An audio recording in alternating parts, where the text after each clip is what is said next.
No. But I know that you are becoming good and responsible boys in the village. The State Department of Correctional Services comprises 3 units. That is the penal prisons, which hosts all persons who are either convicted or their cases are pending, that is the remandees. Then we have probation and aftercare. Probation and aftercare prepares reports, social inquiries reports that inform pre-bail, the pre-bail orders by the magistrates before a magistrate considers whether or not a person should be released on bail. It also prepares probation and aftercare, also prepares pre-sentence reports. It also effects probation orders and supervises community service orders. That is the second unit, the probation and aftercare, penal grievances, and general administration.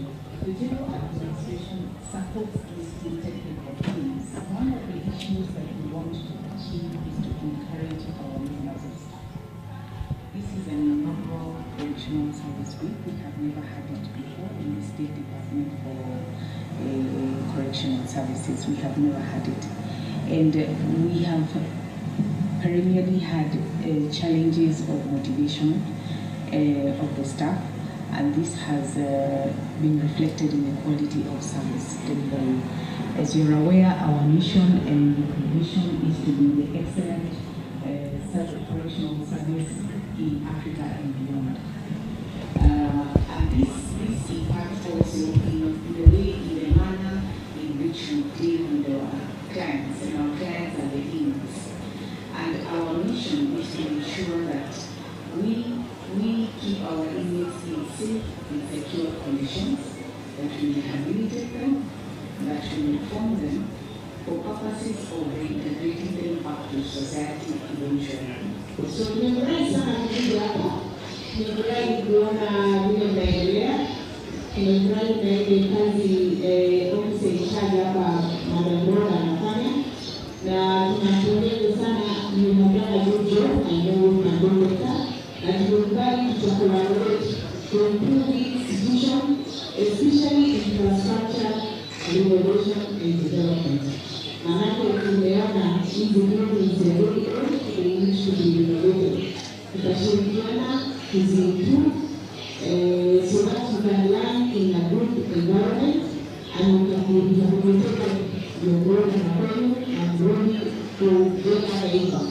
We shall showcase what we do with the inmates, our clients, in terms of the vocational training that we carry out, the formal education in the ICT space as well, and we shall showcase the furniture, for example, that we make, the IT innovations that we have undertaken, the farming enterprises that we have also undertaken, the innovativeness of the new farming practices that we have undertaken. We shall showcase all that. And in fact, we shall sell some of our products and we shall have an auction because we do produce very high quality stuff. And we shall demonstrate how we use all these vocational training activities to rehabilitate our inmates. All those are aimed at equipping them with the relevant skills so that when they get out, and this is in line with the bottom-up economic transformation agenda, they can be able to plug into the economy by being entrepreneurs and be able to take advantage of, for example, the hustle fund. So they have enough capital to get started. And one of the first things we do is the quite stay in prison, and now we are giving so that we can resume giving them a second. Previously, a long time ago, they used to get a second. So for every what we do and we sell the product, a small portion of that goes to the accountants, and when we exit, we get that to get started again. Slowly but slowly, and maintaining the view of the act and the passage of the amendments, we are trying to see how we can integrate that.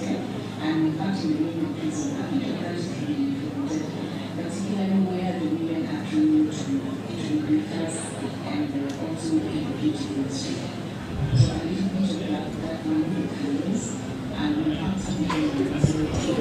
appreciate the Mimi ninasema nimesali kwa watu wengi tayari. Nimejua vitu sikuwa nimejua maisha yangu mahali nimefikia, lakini nimejua vitu vingi. Kuwashukuru sana.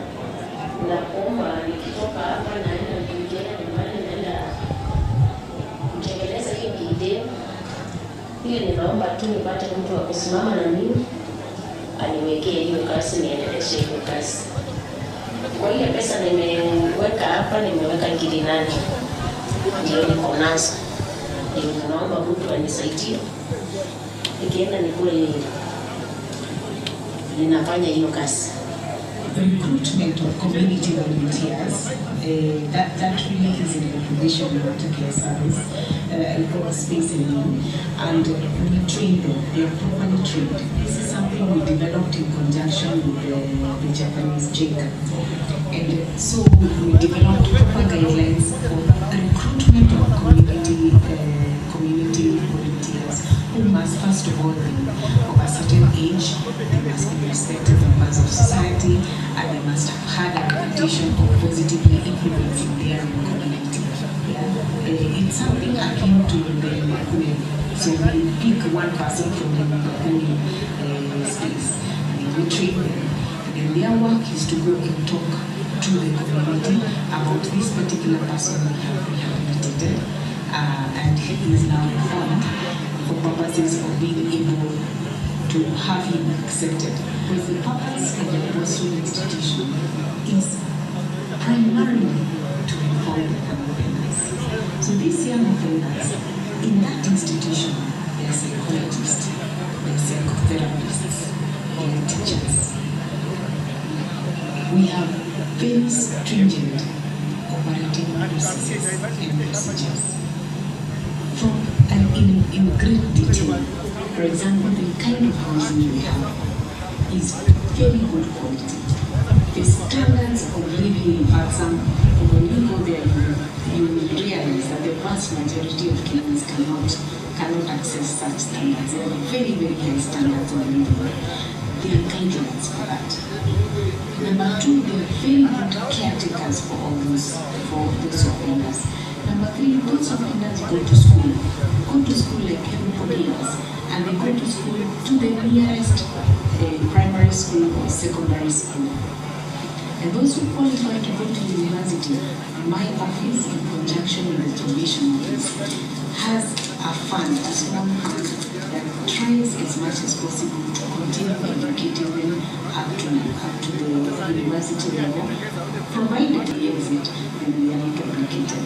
And I'm hoping you're taking advantage of this time you're here, okay? To reform, to be better, to take advantage of your youth, that you are young, that your best days are ahead of you, that you can change permanently for the youth. Take advantage. Make use of these leaders who are here, the team, you're the head of the station, to learn, to improve, to grow, to develop, to reform. So that we don't have your permanently changed for the group. Last year, His Excellency, the President, inaugurated the Bringing Kenya initiative. And the State Department, our State Department of Correctional Services was given a target of growing 1 million trees in this part of 10 years. We have taken that carry seriously. This year, at the end of the year, we hope to have grown 100 million seedlings. And this tree planting day alone, we planted over 350 trees. In fact, including the ones we sowed, we reached almost 500,000 trees. And that is tailored with the goal of ensuring we combat climate change. I'm alive to the fact that indeed, even if I myself issues, is cause to be organizing to be uncertain to the level of reforms of these people. But I will encourage the public, come and visit us. attempt to encourage that we see the programs that we are taking. They're very much for these events.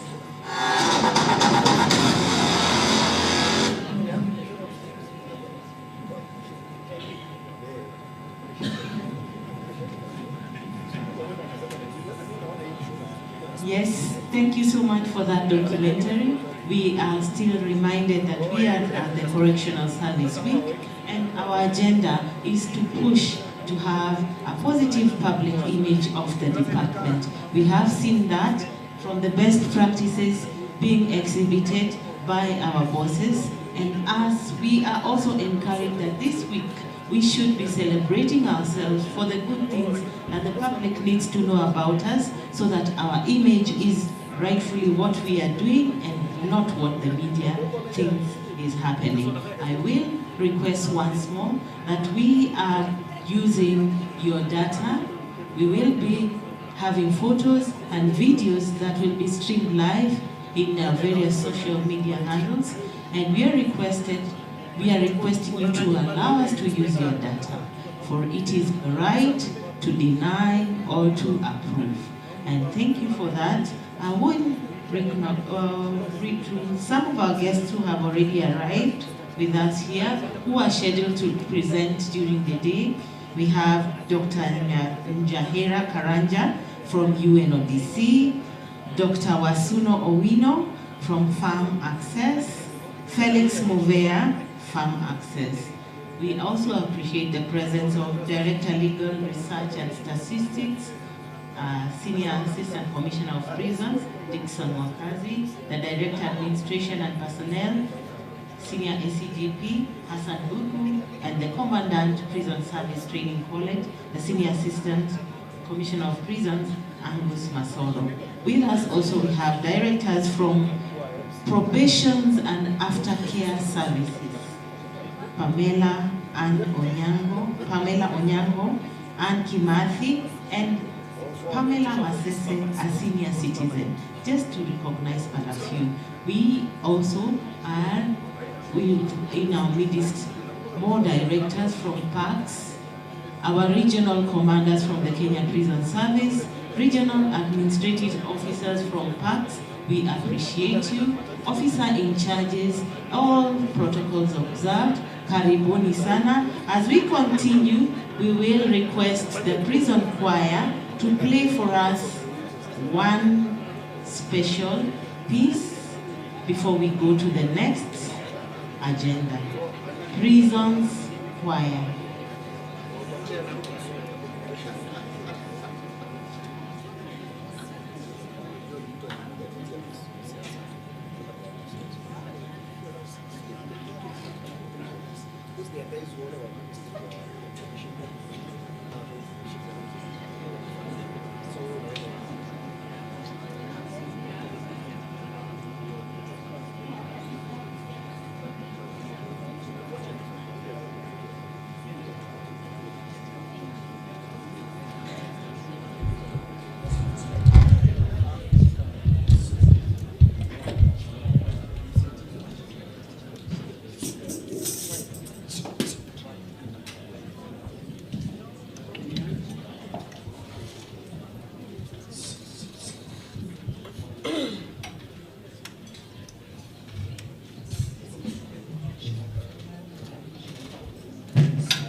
Yes.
That now excited me because then I saw the connection and how it is that we can collaborate, that is between Oracle and the State Department for Correctional Services, all right?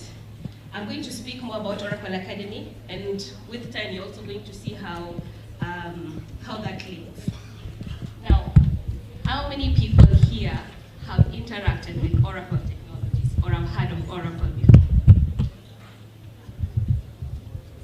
Okay, I can see some people in the back, but I'm sure all of you here at some point, all right? You have, right? How many have booked an Uber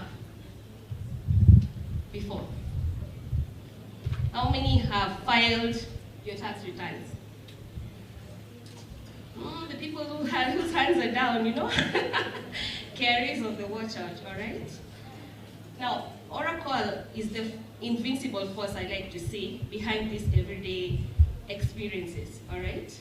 Our technology is behind all of these services that you have mentioned. So at some point, you have interacted with Oracle, all right?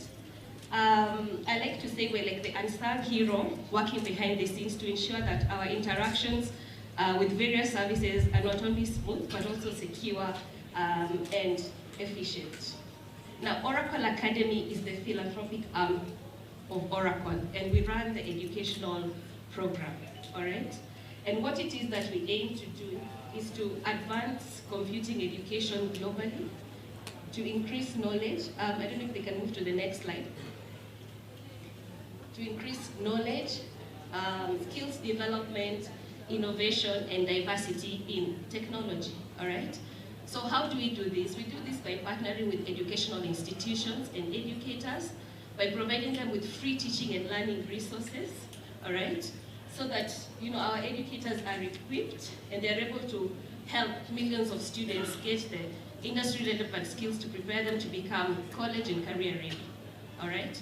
So are you able to see that connection as well when I mentioned that the 135 schools within our prison system, and that is how we can be able to collaborate, because Oracle Academy provides these resources for free to educational institutions, all right?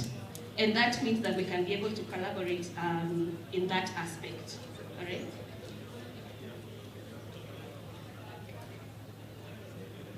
I hope you can still hear me. Okay, so just more about Oracle Academy. We've been supporting computing education since 1993. That's over a quarter century, and we just celebrated 25 years in the industry last year. We've partnered with more than 15,000 educational institutions in 128 countries, supporting 6.3 million students annually, all right? So that is quite a lot. So these free teaching and learning resources that I'm talking about comes with our membership, all right? So that's where it starts from, our institutional and faculty membership. So this is absolutely free. That means these 135 schools will be able to join the Oracle Academy program for free, and the instructors within these schools also create their own accounts for free.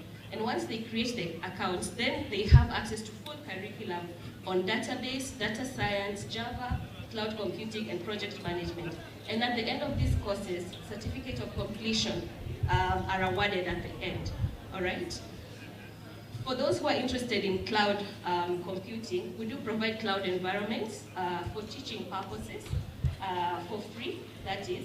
And we also do provide Java development environments. As we all know, Oracle is a steward of Java. We do provide Oracle software licenses to download for the purposes of teaching and not for profit research.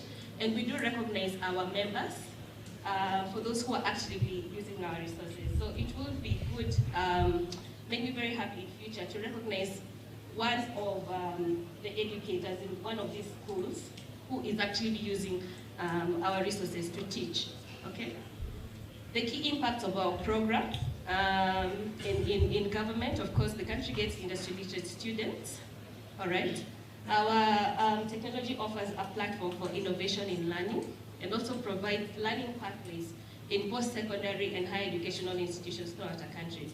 So we do have teaching content for high schools and also higher educational institutions. And of course, as a result, our country is better positioned for economic growth. For businesses, new workers entering the job market are skilled with the latest technologies, all right? So we are bridging that digital skills gap. Organizations get industry certified employees, who are tech savvy and able to fill in those in-demand roles. For institutions, as I've mentioned, you get our resources for free, all right? Being that we're the philanthropic arm of Oracle, and you have access to our full curriculum, as I've mentioned, our technology and software. Our content is created by educators for educators. It's credit leveled and mapped to international standards, and of course, at the end of the day, you get to graduate technology literate students, okay? For the students, they graduate when they're confident and career ready with that hands-on experience in current technologies, and we do offer that learning pathway to industry certifications to get that competitive edge in the job market. So we prepare them to take the Oracle certifications, and when they're finally ready, they can be able to excel in that certification. And of course, they are sought after by top employers, okay? Now, when you become, just move over to the next slide.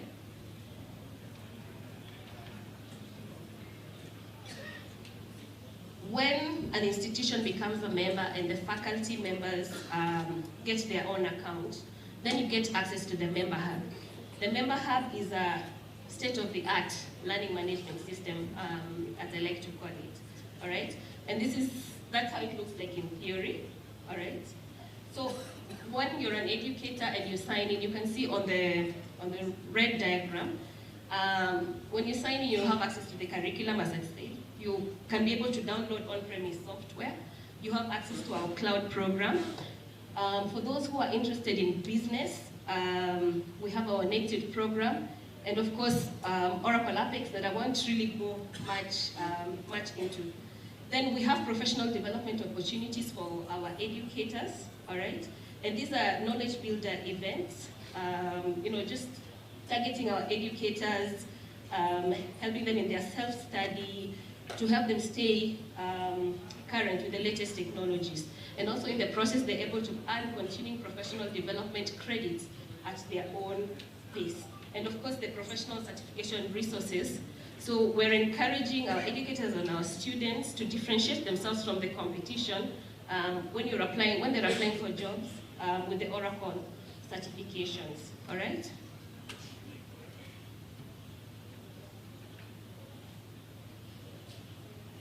So, yes, next slide. So, the full course, as I said, we have our curriculum and the assessments that the students can do just at the end of each course, and they get the course completion certificate.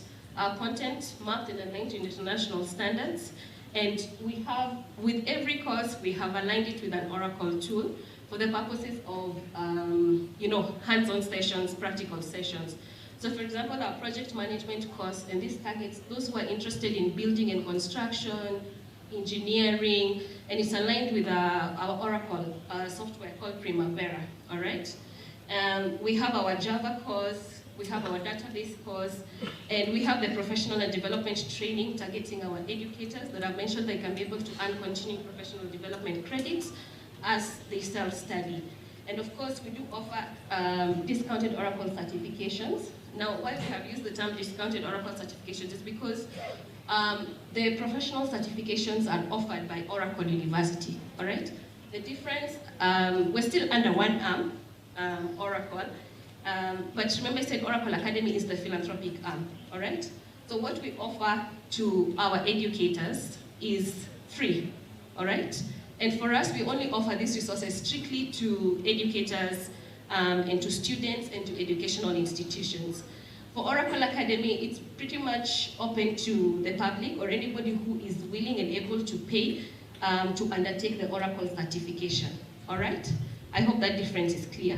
So what we normally do is sometimes these certifications may be expensive for our students, and we do have agreements with the university to offer some of these certifications for free, all right?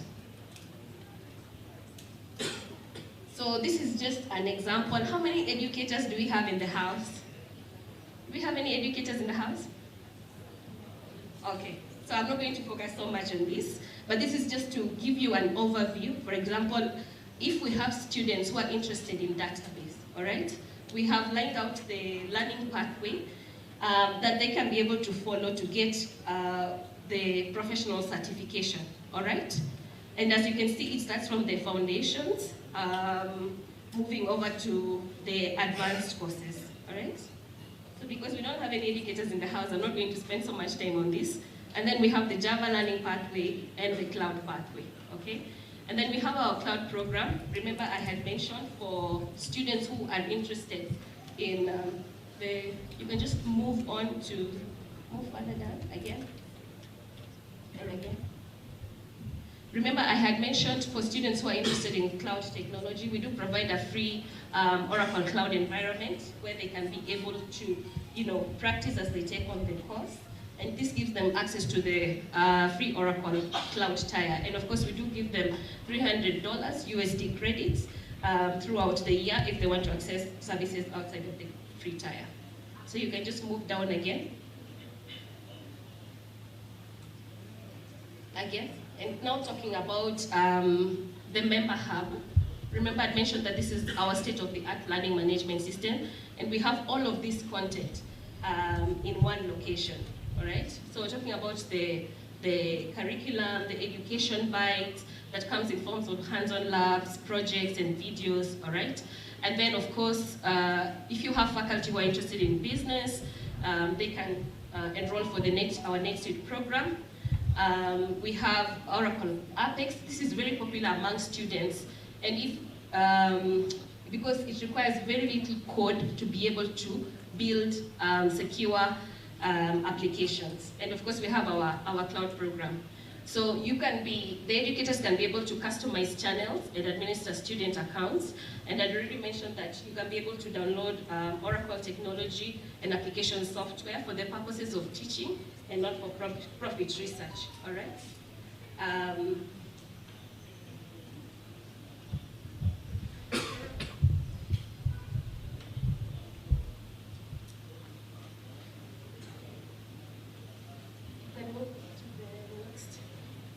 So we do understand and value educators as collaborators, and we also do work with public and private partners, to be able to provide the tools and training educators need to engage, inspire, and prepare students to become the next technology innovators and leaders of tomorrow.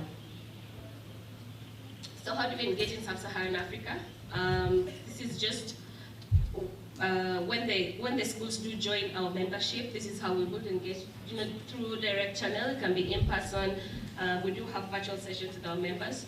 We also do host events. We have workshops, challenges, hackathons, boot camps, and we have done this with a number of educational institutions throughout the country. Just to list, mention, about 2 weeks ago we were in Chogoria educating about 30 teachers on Oracle database. It's a very interesting hands-on session. We have done workshops at the University of Nairobi, Zitech University, just to mention a few. Member spotlight, like I said, we like highlighting how our members are engaging. And I did see one of our faculty members on the program, I don't know if he's here from Zitech. We did highlight how he's using Oracle Academy resources. I don't know if Samuel is here. Mr. Samuel from Zitech. There he is, one of our most valued. Samuel, can you just wave so people can see you? Actually, Samuel is the reason that I am here. Thank you so much for connecting me to Dr. Humphrey. He's also a very big Oracle Academy ambassador. We're very proud of him.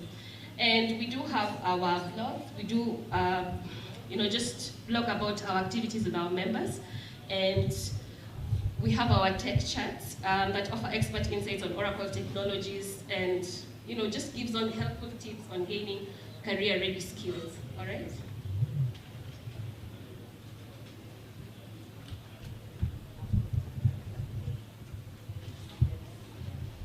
So 97% of our members, this is just a survey that we did, would likely recommend Oracle Academy to a colleague.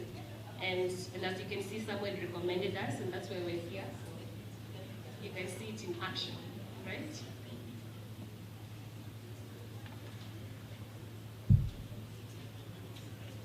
From my presentation, are there any questions for me maybe on the program?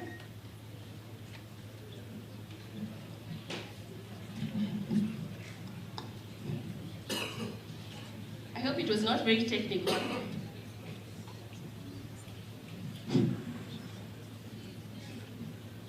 So anybody with a question? The presentation was full of technology jargon. We got more of the sound than, well. But I hope you got the general idea of the program. Exactly. Yeah, that was the main point. Any question from anywhere? Yeah, there, kindly. Maina.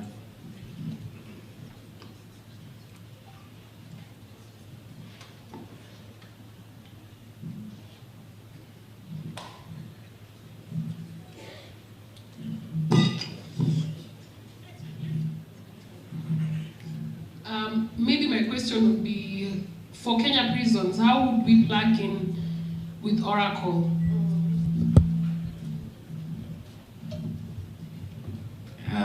Thank you very much, Lona. Just to follow up with what the lady has asked, one of the greatest challenges that we have as a State Department, of course, recognizing that we have our institutions who do rehabilitation of offenders, and one of the ways we do this is through formal education.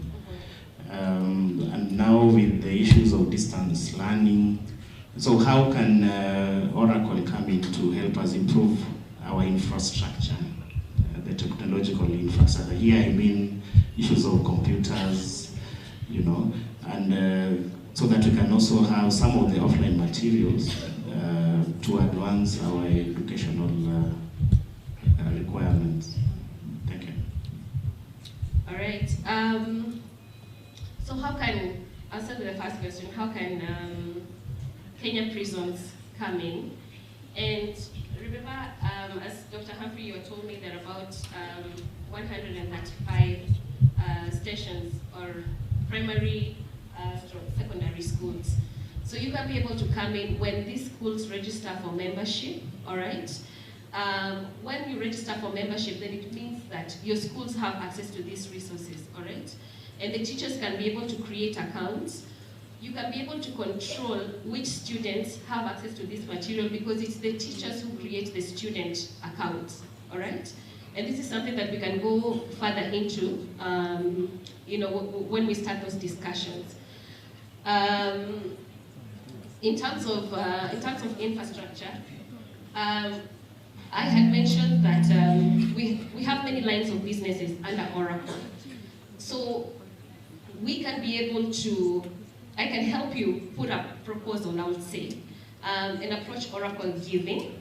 That would be one way in terms of to help you with the infrastructure. But it would be good if first your institutions will join Oracle Academy, so that when you're putting together that proposal, you have content in terms of getting favor for it to be awarded. All right?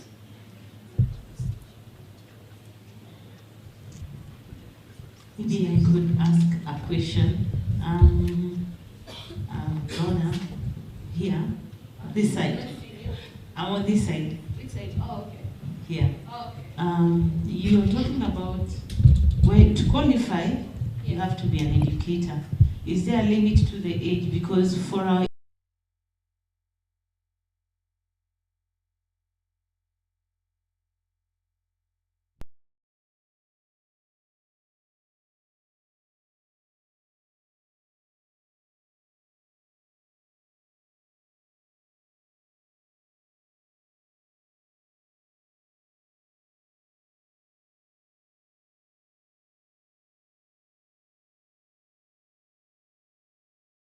I'm working, my children are attending various public schools. We are not strictly putting them in one public school. One could be in a national school, a county school, something like that. Yeah. So we opt not to run schools within our institutions. So how would my institution benefit? Because there's the issue also of public safety and also the safety of the child. There could be a child in my institution that I do not consider safe, in quotes, being outside in the community, either because of the circumstances of the situation. So how would such a child benefit? Because most often you get a bright child is within the institution, but because of the extenuating circumstances or other issues or precipitating factors and those problems, the child cannot be released safely into the public. How can probation hostels, because we consider our institutions homes of safety. That is why we fuse our clients with the community. That a child just leaves early in the morning, goes to school without even somebody knowing that they are under rehabilitation, and comes back in the evening. And when I go to school, I present myself as a guardian, not as a probation officer. How would our institutions benefit? Because the clients we have are in school age going.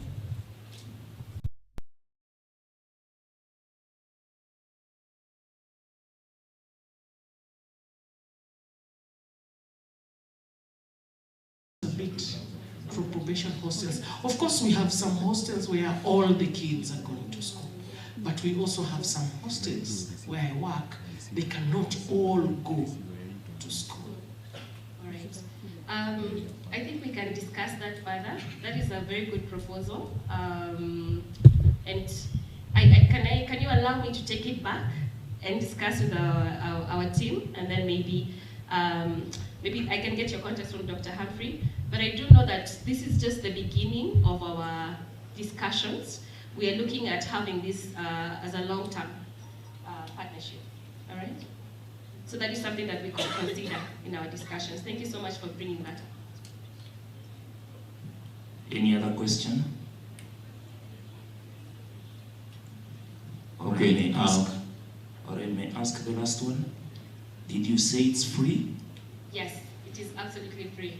Colleagues, you've heard it's free. Mbona tusirudi shule tusome? It's all about technology, and you'll apply it at ukiwa nyumbani. Thank you. Okay, having no another question, now we want to appreciate Lorna Juma, the manager Oracle, for that important presentation. Tupigie makofi jamani. Na kama kuna mtu anajua makofi ya digital, tafadhali tumpatie hiyo. Ya digital iko? Hakuna. Makofi yote ni manyu. Okay, tumuongezee ingine. Asante sana. Thank you so much, and that marks the end of our presentation. I will request our band to give us one number before we invite the next item. One last question, please. Somebody who feels she should not be left out. Madam Lorna, I request. Yes, Pastor. Thank you very much. My name is Justina Mamove, Senior Superintendent and in charge of Shimola Tewa Boston Institution. I was just asking her, and I think she felt that I should ask you. I was concerned about the kind of clients that we deal with and the safeguards that are required in terms of access to IT for Kenya Prison Service. I know the first contact that you're having with us, but is it possible that you develop a tailored program now that you're coming as a partner that will take care of our security and the security of the public? Because our work is community protection, and as you know, the IT left open to our clients can even affect you as the developers of this program. So are you having something in mind that will suit our clients in terms of security of you and us? Thank you. All right, that's a very good question. The good thing with Oracle Academy is normally it's the institutions and the faculty who control how much access the students can have, all right? You're the ones who give them access to exactly what it is, what courses you want them to have access to, what software you want them to have access to, all right? So it's all in a very controlled environment, all right? But as we take these discussions further, I'll be able to do a demonstration, and we can also discuss any security concerns that you see even after that. Is that all right? Yes. Thank you so much again, Madam Lorna. For the second time, tumpige makofi tena. Band wenjesha kidogo before I call in the next team.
Asante sana bandi, tuwapigie makofi tena. Yes, before I invite Dr. Jehira to moderate the next program, allow me to recognize the presence of the National Community Service for the Chairperson, Justice Lilian Tende. Karibu sana, madam. Asante. Now, ladies and gentlemen, allow me to invite Dr. Jehira Karanja to moderate UNODC to moderate our next panel of discussion on harnessing technology, digital technology, for effective access to justice and rehabilitation of offenders.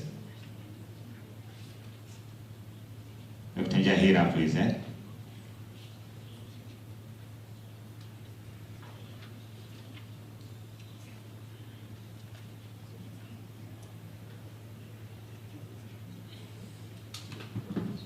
I'm informed Dr. Njahira is out, so I invite the panelists for this session kindly to step out on the stage. Na tuwapigie makofi jamani wanapoelekea kule. Asante sana. Thank you so much. The introduction of the panelists will be done by the moderator. Just inviting them on the stage. Kindly, thank you. Thank you so much, madam.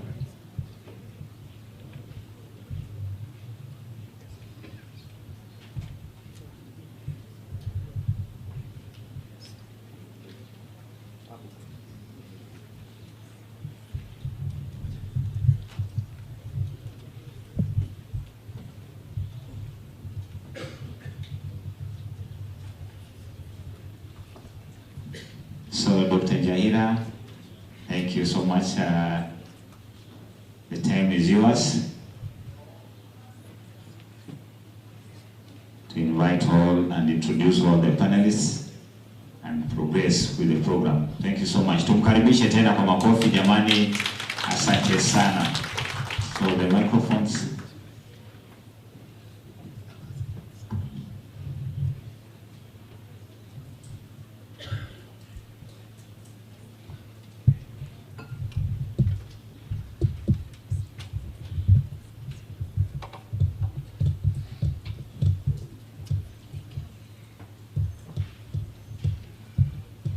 Basi karibuni.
young offenders in custody who are falling through the cracks, so that when their hearings come up, somehow that information has been missed by the justice chain.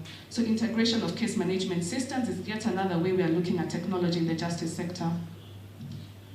We are also partnering with other justice sector institutions, investigative bodies such as NPS and DCI.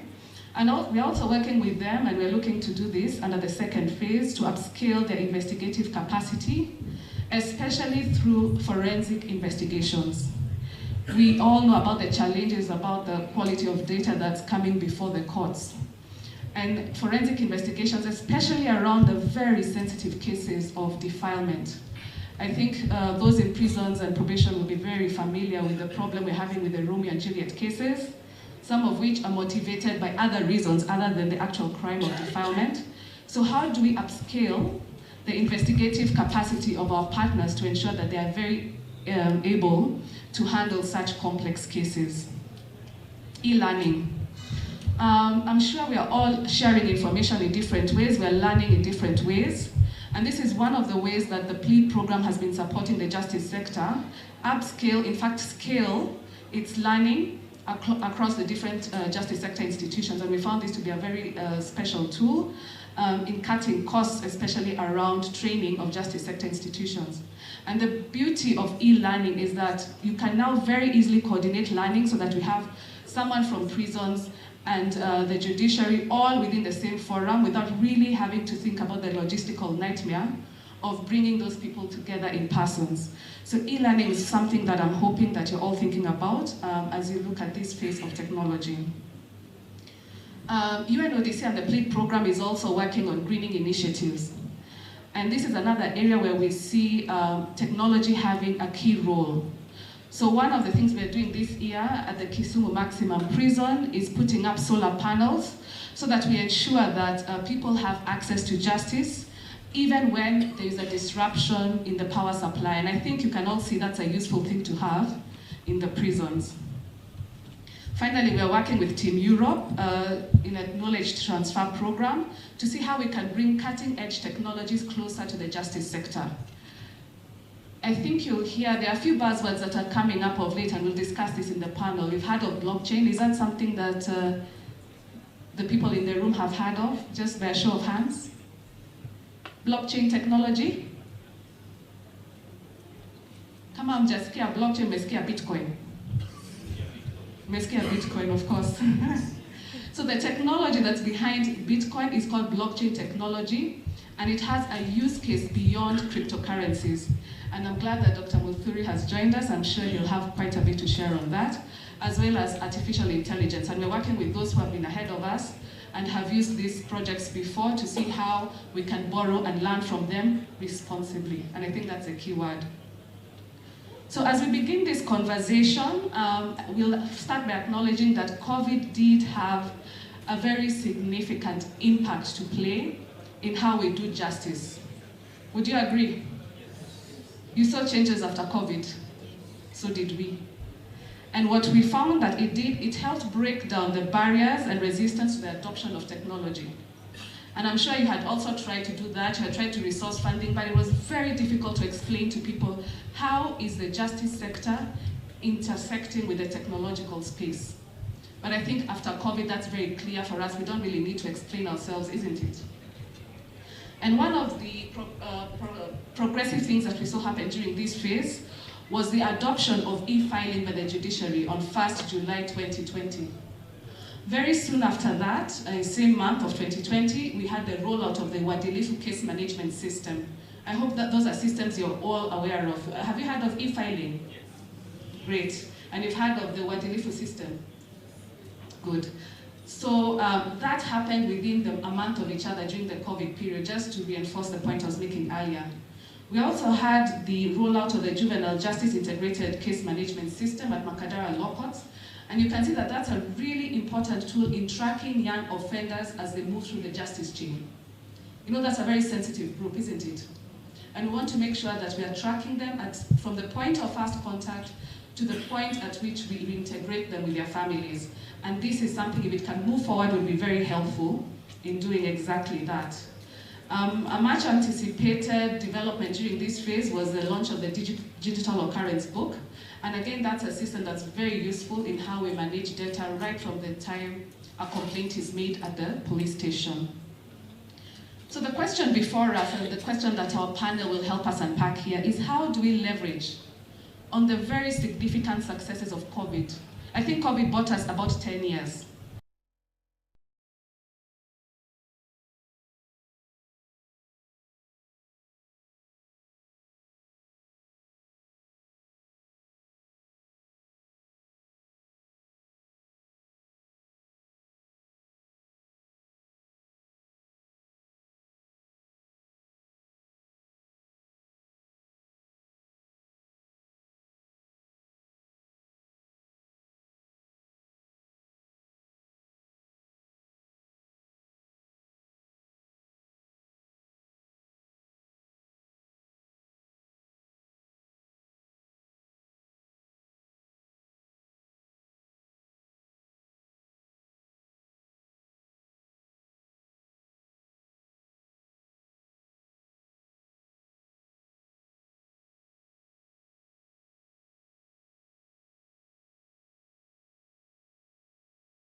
And also we have a challenge of changing of technology and the software.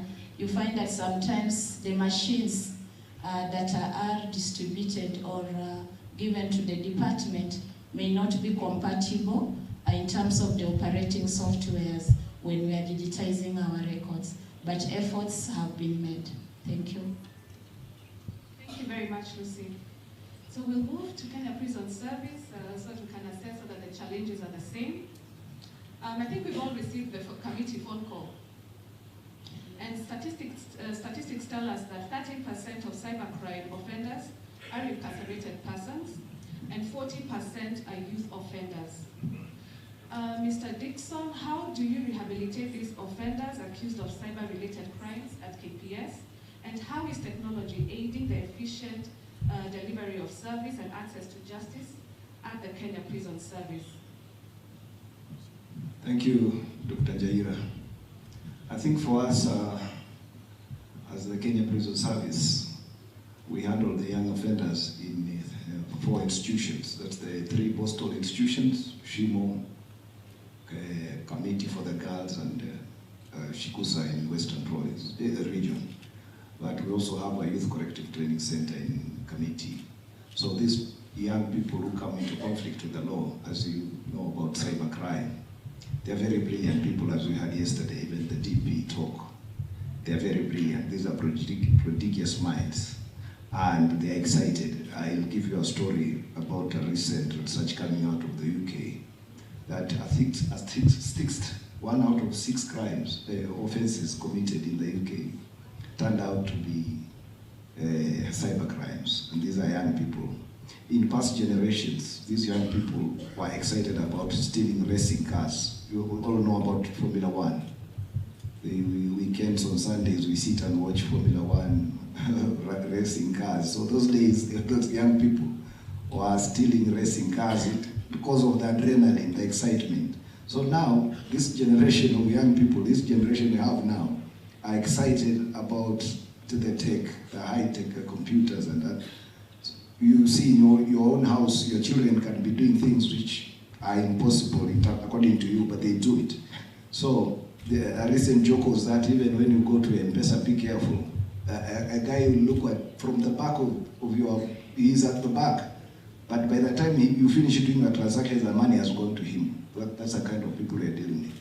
So for us, to rehabilitate them, we know they're brilliant minds, and our thinking is that we should not condemn them. Just like yesterday, you saw Dr. Mabuka here. I was there when he was in committee. Very bright guy who did some burgling in Nakuru, and he was put in prison. But when he came in prison, he got the opportunity. And he also heard that there are people who come in so bright, they never got an opportunity to go to primary school, to go to secondary school, to come to, or to go to university. But when they come, we give them opportunity. So how do we deal with them? These are very brilliant people. Unfortunately, we treat them like the other criminals, the malevolent criminals. We should be taking advantage of these bright minds. How do we use them? So for us in the prison service, we make use of the psychologists, the counselors, so that we get to know the root cause of what makes these bright minds deviate into crime, into messing up people. Because you wake up one morning and they have hacked your systems, they have defaced your website. You wake up in the morning, your account has no money. This young man has, recently there was a story in the papers about a young man from the University of Nairobi who could wake up and just wipe out your accounts. So we engage to find out what is the root cause, because there's a trigger. For all these crimes, there's usually a trigger. So these children are likely starting to have a problem when they are young, and that's where the teachers come in. We should be able to monitor these kids when they are young, from that point. But now when they land, they're in conflict with the law, we should be able now to use the resources we have, the psychologists, the counselors, to just see where it began. Because some of them have deep issues, trauma, mental health issues. That's why they want to hurt others. They just have that feeling of hurting others. Like I've said, the adrenaline to go steal racing cars. These guys now, it's about using the computers to punish society. So we need to have our counselors, and that's what we do in the prisons, the psychologists, to deal with these people, because they are not the kind of criminals we are used to, the violent robbers. These are just young people who are so bright that if society can go to handle them well by giving them alternatives. And this, from what I was mentioning, the possible in our training programs in the prisons for these young people is that if we can be able to train, to get to know the root cause from the basic training, and maybe when there was kids, the parents, the society, what happened to this young man for him to turn into this? You'll find that there was something which triggered. So if we will be able to show them the alternatives by bringing in mentors, it's possible we can do that. Because I remember one time we were in the US and I saw that they could be, many companies were coming into the prisons to pick programmers, or they were giving them jobs. They're in prison, criminals whom we cannot even trust. Some of these guys are so bad, but they have been made to now do positive work. So they developed these programs for companies, and the prisons were being paid money. Of course, the issues of human rights, that's there's prison labor or something. But that's how we can use, by bringing in mentors from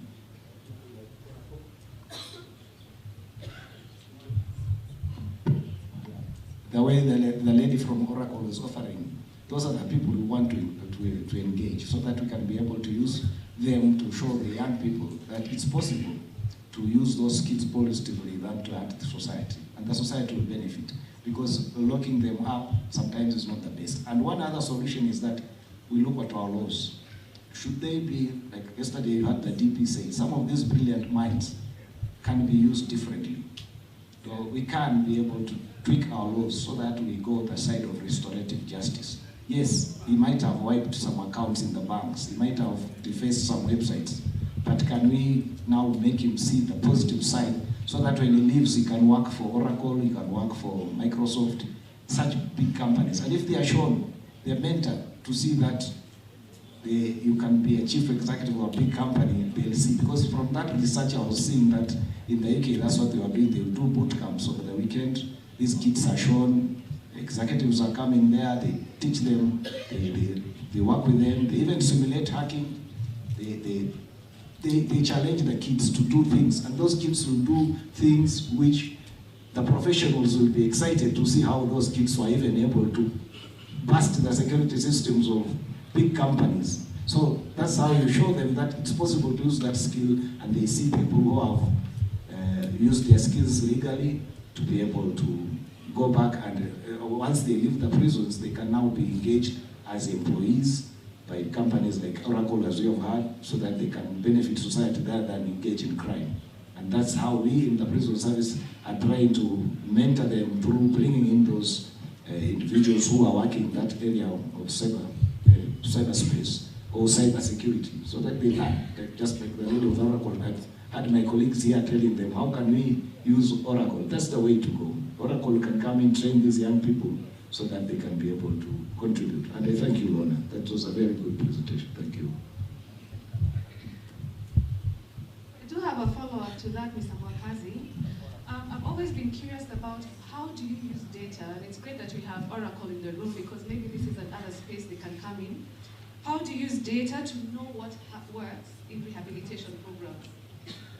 I think for us now on our side, like I've said, our research capacity was not so developed, but since I came in, I think I had a discussion with the Commissioner General, and we are working with Raoul Wallenberg Institute to train our research officers. I think right now we have some officers who have been trained, and we're engaging in some research. So we want to be making decisions of our interventions should be guided by data, so that we do research. If we find that such a number of young people are coming in because of cybercrime, we want to do research and find out what's happening out there. Why are they engaging in this? Because some of them maybe out of economic need, they are poor, but poverty, and they get this skill. How many of you have heard of the Mulot boys? Those are the people we need to do some research. Why particularly Mulot? What is happening around Mulot? So we want to do research and find out why is a group of people are coming in with this kind of crime. If they are hacking banks, why? As if that these young people, they sue the hacking banks. Or even even someone even in our prisons and they are taking off for the M-Pesa. So we need to have that kind of research where by now we do purposive research, specifically to check on why certain crimes are happening, especially in the cyber world. Thank you. Thank you, and we still have you on the floor. I think we really need to speak about the virtual courts and how they're facilitating access to justice. We hear a lot of good things, but maybe there are challenges around the use of these courts. So have you noted any of the prison service, and what can you do to address them? I think the virtual courts came in, like rightly said, during COVID, and for us it was a plus because to some extent it has helped us cut costs of transporting prisoners. You know, we were moving people around the country for nations, just a nation. Somebody is in Kabiti and maybe there's a nation in Mombasa. Government will spend a lot of resources to transport this person. So to some extent we have cut on costs, and there is involved in moving prisoners around. Because if they are moving around likely to escape, if they escape, the society will be up in arms that criminals have been released from prison, we've mishandled them. But the virtual courts again have had a, 2 weeks ago I was in a Law Society of Kenya event, Kitocha Sheria event, and I was with some Law Society friends and they were saying, we are now losing that where a judge interacts with the offender or the advocate. And Madam Chair, Community Service, I think you have those copies. Then we are losing that human touch because I sit in my, there are some people are sitting even in the restaurant there, and the magistrate could be elsewhere, maybe in their own house, and people will transact and you won't know. But that face-to-face is that human touch. So we were debating, it has some positives and it has some, even the prisoners were calling their families. I think it's some capability to even do visits by, because if your phone is on, you can still do a WhatsApp call and you talk to your family. That element of when people interact with something, so they are saying it's getting lost. So the debate is still out there.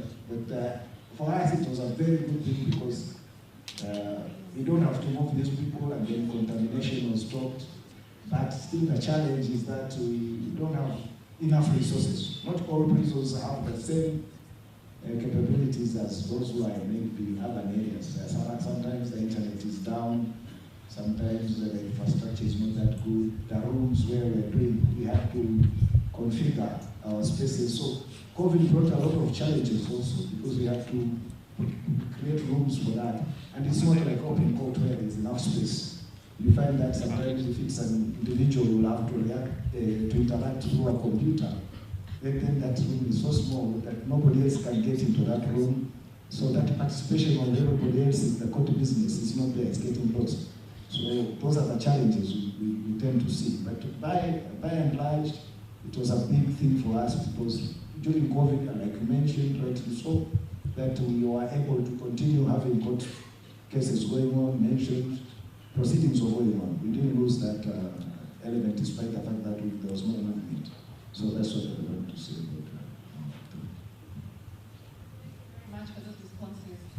We'll now move to the medical field. We have Dr. Masuna from Farm Access. How can technology be used to strengthen healthcare delivery at the prisons? How do we do this in practice? We can imagine all sorts of things, but the practice is where the challenge is. And we also know that 1 in 4 people who seek healthcare actually do have mental health challenges or a mental condition. How can this problem be addressed in prisons because we know it is there? Thank you very much. I think first and foremost, I would like to start with some of the products that we are actually having so that we know where we're actually coming from. Farm Access is providing technical support to Kisumu County to develop what we call universal health coverage ecosystem. And this is actually supposed to mirror what a model UXT should really look like. And the main objective is to see if some of these propositions can actually be replicated even at the national level. So currently in Kisumu, we do have about 120,000 lives who are obtaining financial protection, and this is through support of Farm Access and also Kisumu County. If you have gone to Aga Khan, I'm sure you must have been impressed with the quality of services. We are working with Aga Khan in terms of improving the quality of services using technology. We also do offer loans to help small and medium enterprises using digitization. That could be anything from 3,000 to about 50 million. And then we do also use digital technology to ensure that the mothers really have safe pregnancy, from antenatal to postnatal. So we use technology to track that. And then we do have our innovations lab, and I think that's really the purpose for which we are actually here, where we test different blended models, and that is what would really be key. And what I would say, digitization is critical in several perspectives, and this really cuts across. One, it enhances trust, accountability, transparency, efficiency, and effectiveness. And all this leads to reduction in terms of cost of care and even in terms of access. So coming to the key points for the corrections department, one is that through technology we're able to deliver healthcare across a distance, and that is essentially through telemedicine. And we can actually go back to the lessons of COVID. You're really confined in your house, you cannot really move, so what do you really do? So this is something that we can actually use, is critical. And then number two, with technology, we're able to get what is called end-to-end digital management of the healthcare journey. And this would actually be in different perspectives. One, for example, when a patient enters a given facility, the first thing is usually enrollment and registration. Now, all these data put together can actually be used by the correction services to get more money from capitation, because you really be able just to get the list, and with that you are able to get more money. Claims adjudication. With the digitization, we are able to detect the fraudulent behavior. For example, we look at the claims vis-a-vis the institution and see whether or not. We also use digitization to find out whether you are claiming more than once. Wasuna was in Kilifi, then we went to Machakos, but through digitization, we are not able to do that. So it really helps us in claims digitization. We also have analytics. The data that you have can be very, very critical for the correction services in terms of making decisions. Like, we can profile the disease burden or the incidences of diseases. We are able to obtain that information to make evidence-based decision making. For example, you could actually be able to find what are the hotspots with the 118 facilities that we actually have. Is there something that we can actually do whenever we have a pandemic? Now, we have a shortage of medical personnel at the prisons. With the digitization, one doctor is able to attend to many patients at the same time. We can have a central lab where the specimens are actually taken, and through diagnostics and digitization, we are able to address many of these at the same time. In terms of information exchange, when a patient is moving, maybe being moved from Chilatewa maybe to Kamiti, if we have a digitized environment, you are able to see that at a click of a button. You don't really have to carry the files from one place to the other. And what's more critical, the government government at the moment is quite instrumental in terms of promoting digitization in health.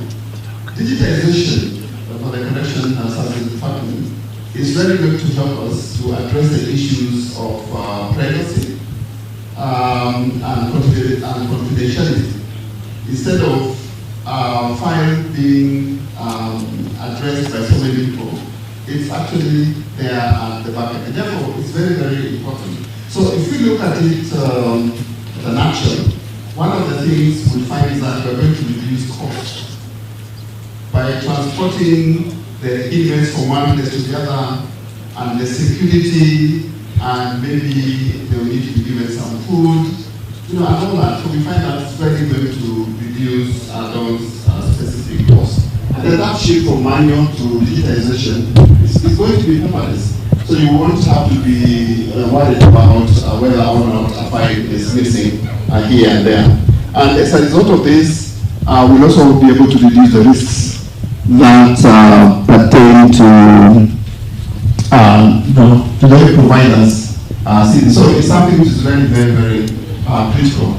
So currently, we are actually having a concept note to work with the department to see how we can actually introduce what's called a blended care, where we look at both what we call the click and brick. The brick is the normal hospitals that we have, and the click is actually the technology that we have.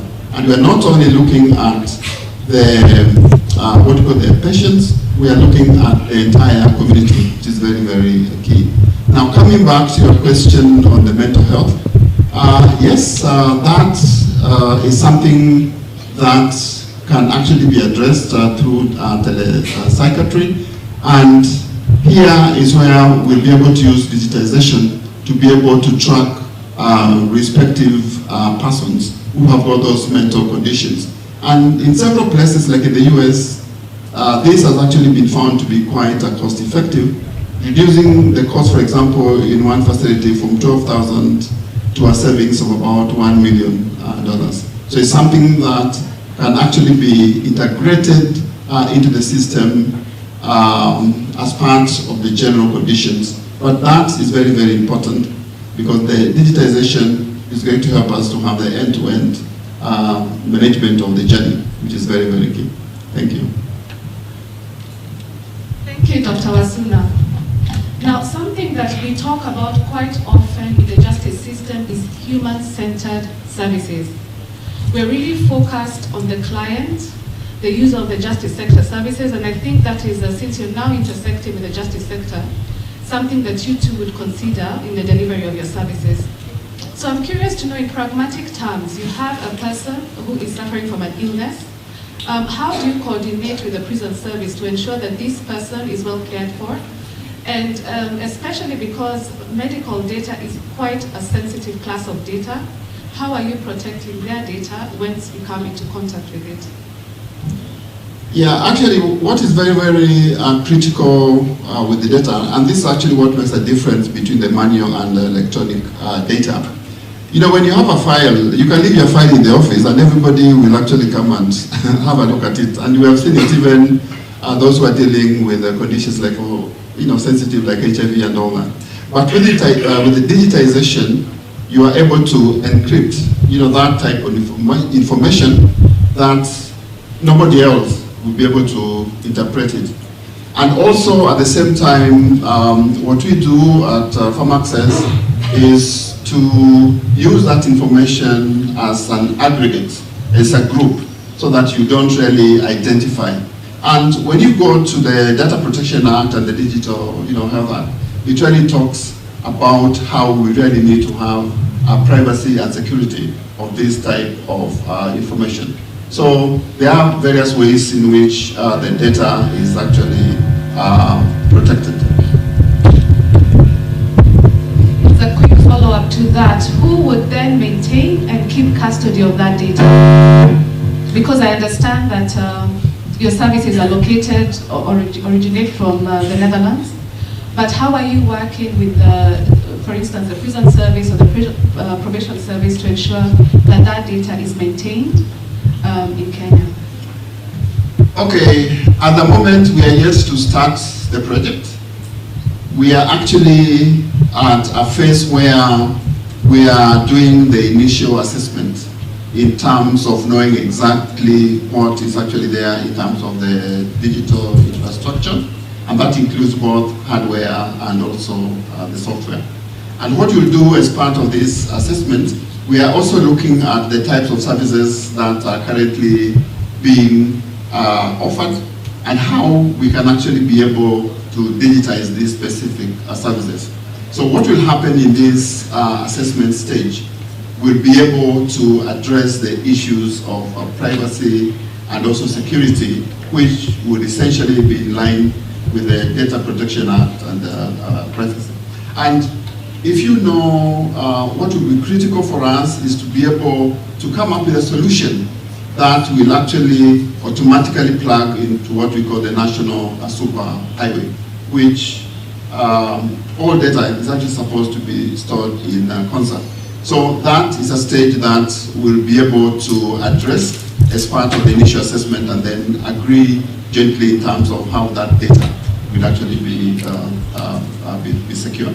And for your information, for most of our products, we'll see what solutions we come with for the prisons, but we have effectively utilized MTIBA, a platform for most of the solutions that we have.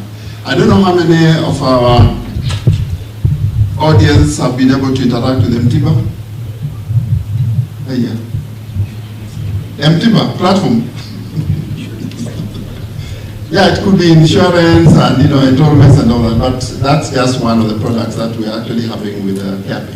But when it comes to the issues of the security, we'll be able to work with the team. We are still at the nascent stages, but we'll be able to come up with it. And the fact that the organization is based in Netherlands does not mean that data is also based in Netherlands. We are actually in Kenya, and we have to comply with the local laws. We have done that in Kisumu, and it has worked very well, where we have had more than 120,000 rights registered with NHIF, and the data has been quite secure. Thank you very much for those responses. I think we can all appreciate that this is a very exciting way of doing business in the justice sector and a wonderful innovation, so thanks for sharing. So now we'll just move to our development partner organizations. We'll start with Ms. Shiro Mugeni from IDLO. We've had some of the challenges that the justice sector is facing. In your view, what are the problems and challenges faced by the probation and aftercare service as well as the prison service that can be resolved through the adoption of technology, and how are you partnering with these organizations to support them in this regard? Thank you very much, and I will start my discussion with reference to what Dr. Elias talked about the MTIBA. I think one of the benefits that technology comes about with is integrated service, intersectionality of service provision. We've seen a lot of development in Thailand, in Spain. They have come up with an integrated service that you can be able to access medical services, telepsychiatric services while in hospital. So they have a facility within the prisons that you can walk to and engage with the service provider. Not only the medical field, but any service that is so useful and incidental for the survival of the prisoner while in prison.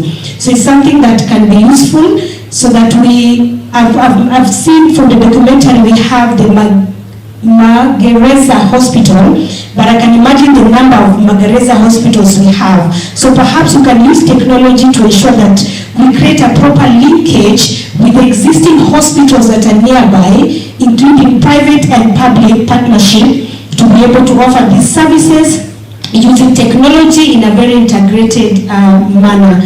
As I've mentioned, it has worked in Finland, Thailand, and Turkey, and I believe in Kenya it's something that we can start off.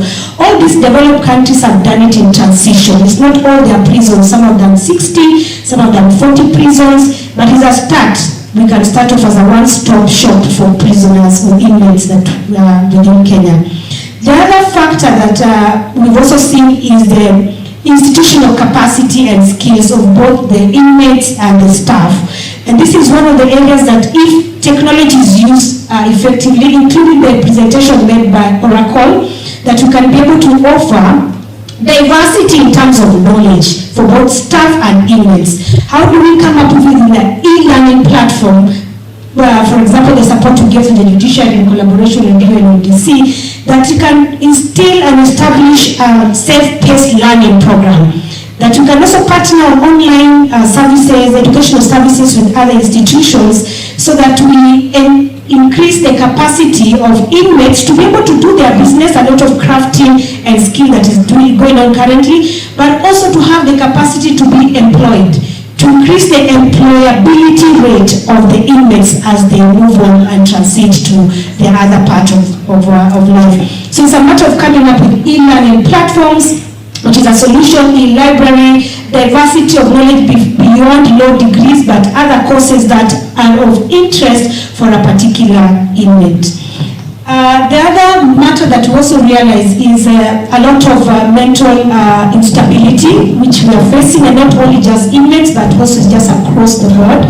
And one of the things that Thailand has done is to be able to offer psychiatric support mechanisms to prison, but also technology comes in with a lot of virtual courts that reduce the number of exposure of this inmate or the prisoner to the members of the public, and data protection also is one of the mechanisms that you can basically contribute towards use of technology, but also we're looking at a technology that is looking at the human rights, looking at the dignity of the inmates as much as they're going through the criminal justice process.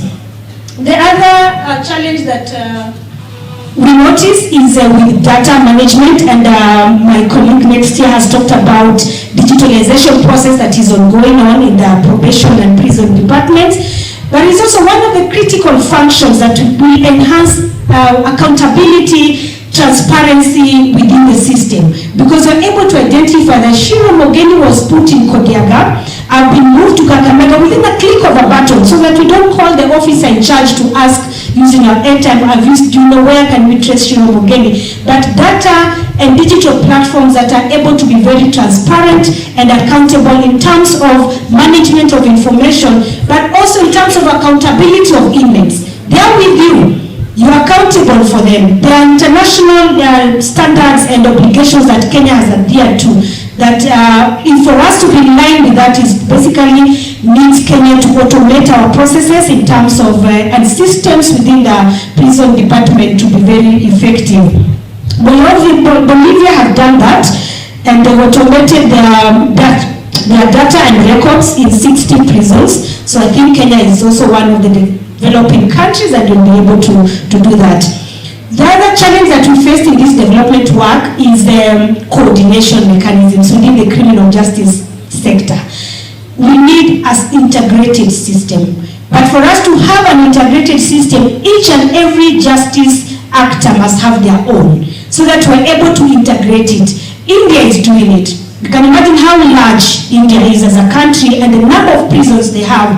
But and they're coming to conclusion in terms of coming up with an integrated criminal justice system that will facilitate effectiveness, so that when a prisoner is convicted in the judiciary, we do not get a surprise visit in Kodiaga and say, oh, okay, your matter was handled today, welcome on board. So it's effective communication, seamless communication for the prison department to know that they're expecting Mogeni, who has been convicted for 10 years, into Kodiaga prison. So it's a matter of coordinating the justice actors, and at the end product, the outcome is for the benefit of the prisoner. Is to ensure that they enjoy the services that you're giving them. That when we say we want to be the excellence in Africa, far and beyond, we really need to emphasize and look at how technology can support us in terms of moving, being the excellent institution. And lastly, I want to just to emphasize that it's really costly, as Dr. has mentioned, moving inmates from one place to another. I was even surprised to hear that you can move from Kamiti to Mombasa. It's really expensive venture.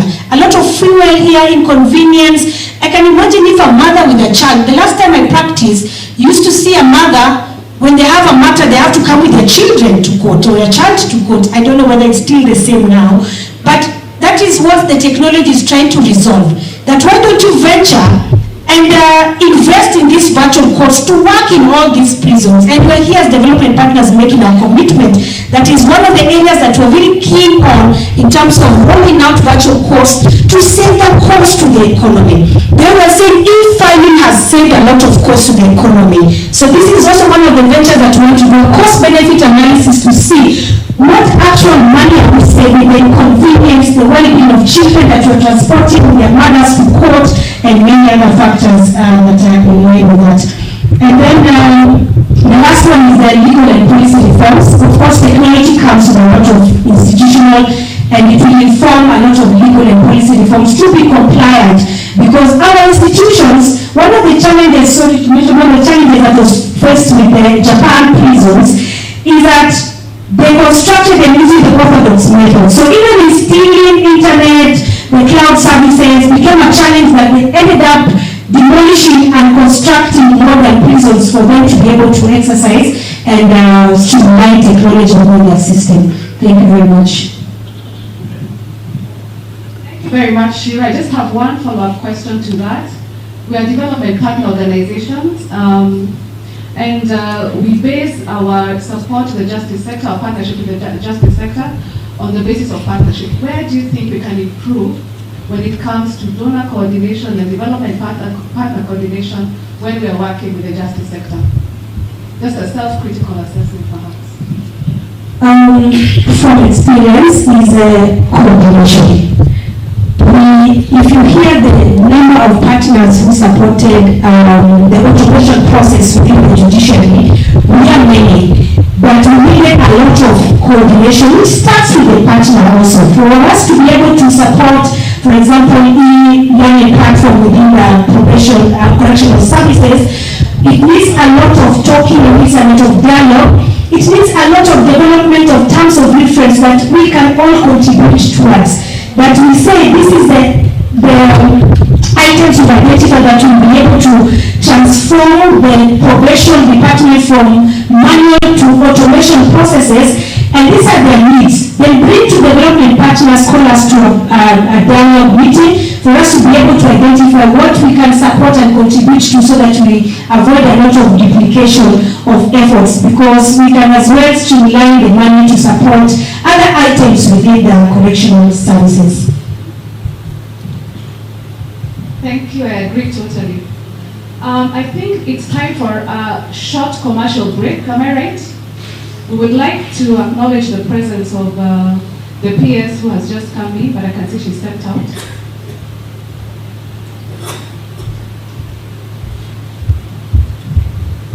Do you need an energizer? Who is good at energizers in prison? In the prison service? Everybody. Everyone? Yes, yes. Just give us a quick energizer so that we have the attention of the audience. Okay. So let us all stand up. Yes, stand up.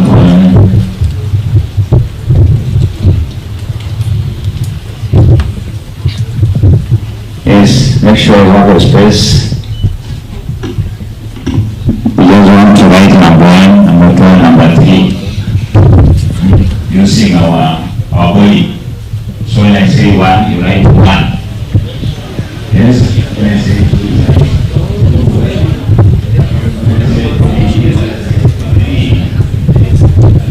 Yeah, so let's go number 1, 1. Eyes number 2. Number 3. Can we write it? Thank you so much.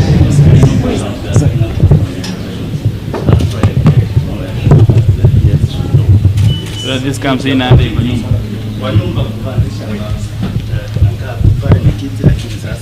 don't require the registration on Panda 2. Then we have Mbappe here that we have developed our workshops that is a little bit gene kitumia utashikashika nyama sana. So inazungushwa tu just demonstrate alafu ndio tu aone kabisa wote tunaweka nyama ndani tunageuza tu after hiyo shikashike sana. So we are doing some real nice stuff at our workshops. Yes, so I felt it was proper to bring that out.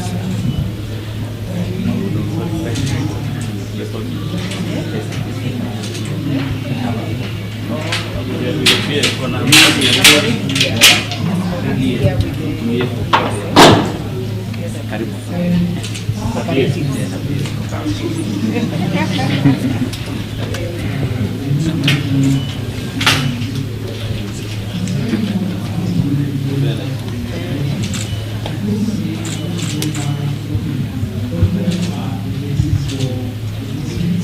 you so much. This is very good. I think I can order this. We have taken note of that. Madam Nadina? But I want the best version of The best version of this. The best version. This one is for this thing. Is it real? I want the very best version. Alafu huko chini mmeweka so that it doesn't scratch the plastic. This is really nice. How much is that one? 17,000. Halafu pia ujademonstrate vizuri, unajua sasa unaweza leta moto karibu ama uteremshe peleke chini. Media power inastua sasa, unyama iende pole pole, iwamu kingoja wageni. Inatengenezwa vizuri kabisa. So let me first take that, and then I'll come to George and see if we can get that one as well. Thank you. So you see the system now. We have a lot of innovations in agriculture. In fact, you can help us. Like we are producing we started, haven't we? Yes.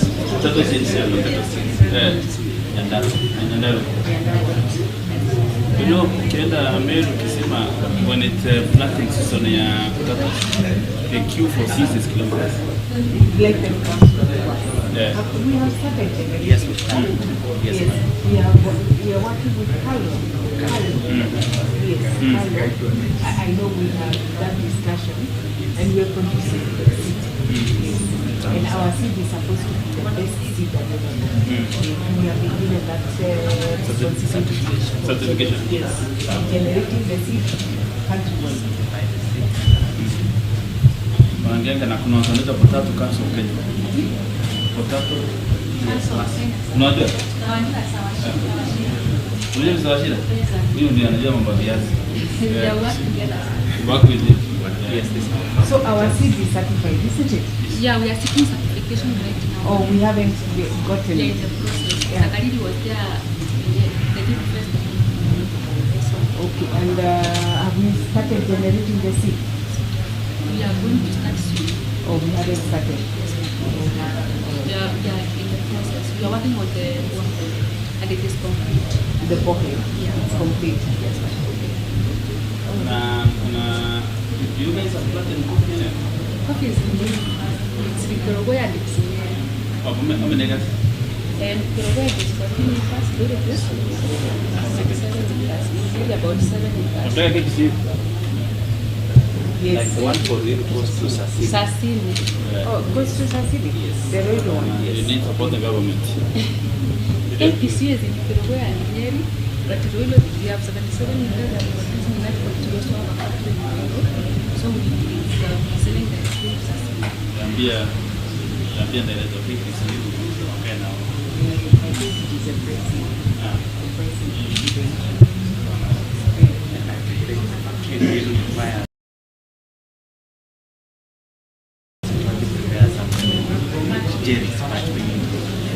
There's a discussion about, you know, in committee, you guys have a lot of land. We go on a discussion now.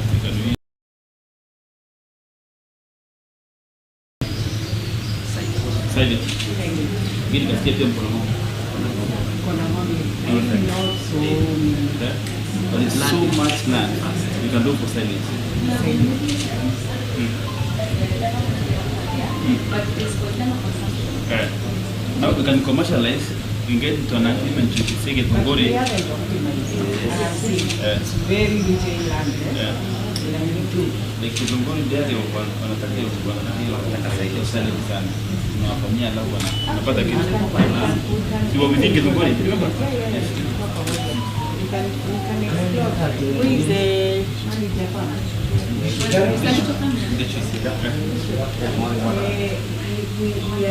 we got some dairy cooperative, like Yes. would like to buy silage from us.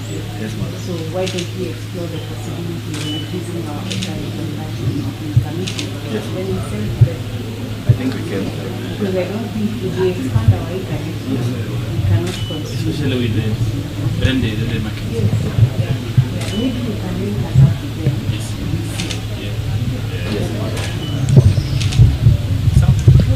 Okay. Then these are the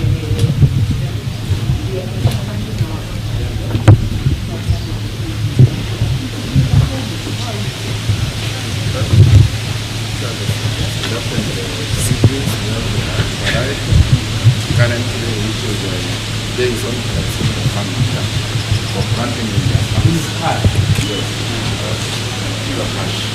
We have other several varieties of candles, but this one is most premium. One of the best varieties.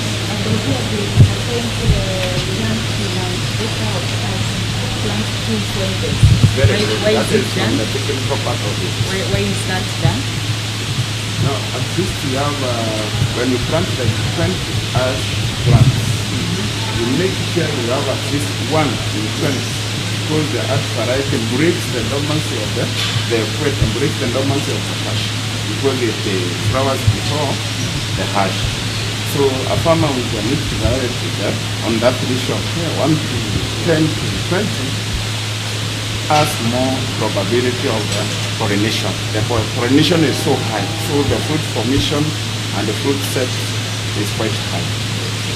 Yeah. But for many of our farmers, generally in the country, they are not aware of the principle. Yes. So yeah. All right. Okay. We have other varieties like sauce. Yes. This plant is very important. It's a fruit. Yeah. They are high in the medicinal market. There's a belief even there are people who go to Libya, the researchers they come here because for the leaves of this. Also it can control around the camel skull, the leaves, also the fruit. It is also believed that it is 10,000 more efficient than chemotherapy. So it is one of the best fruits we have in this country. Okay, Yeah. how much are you selling it for? The big ones, these big ones is 300 and the small ones is 150. Yeah. If you have somebody who has that sugar levels which are high and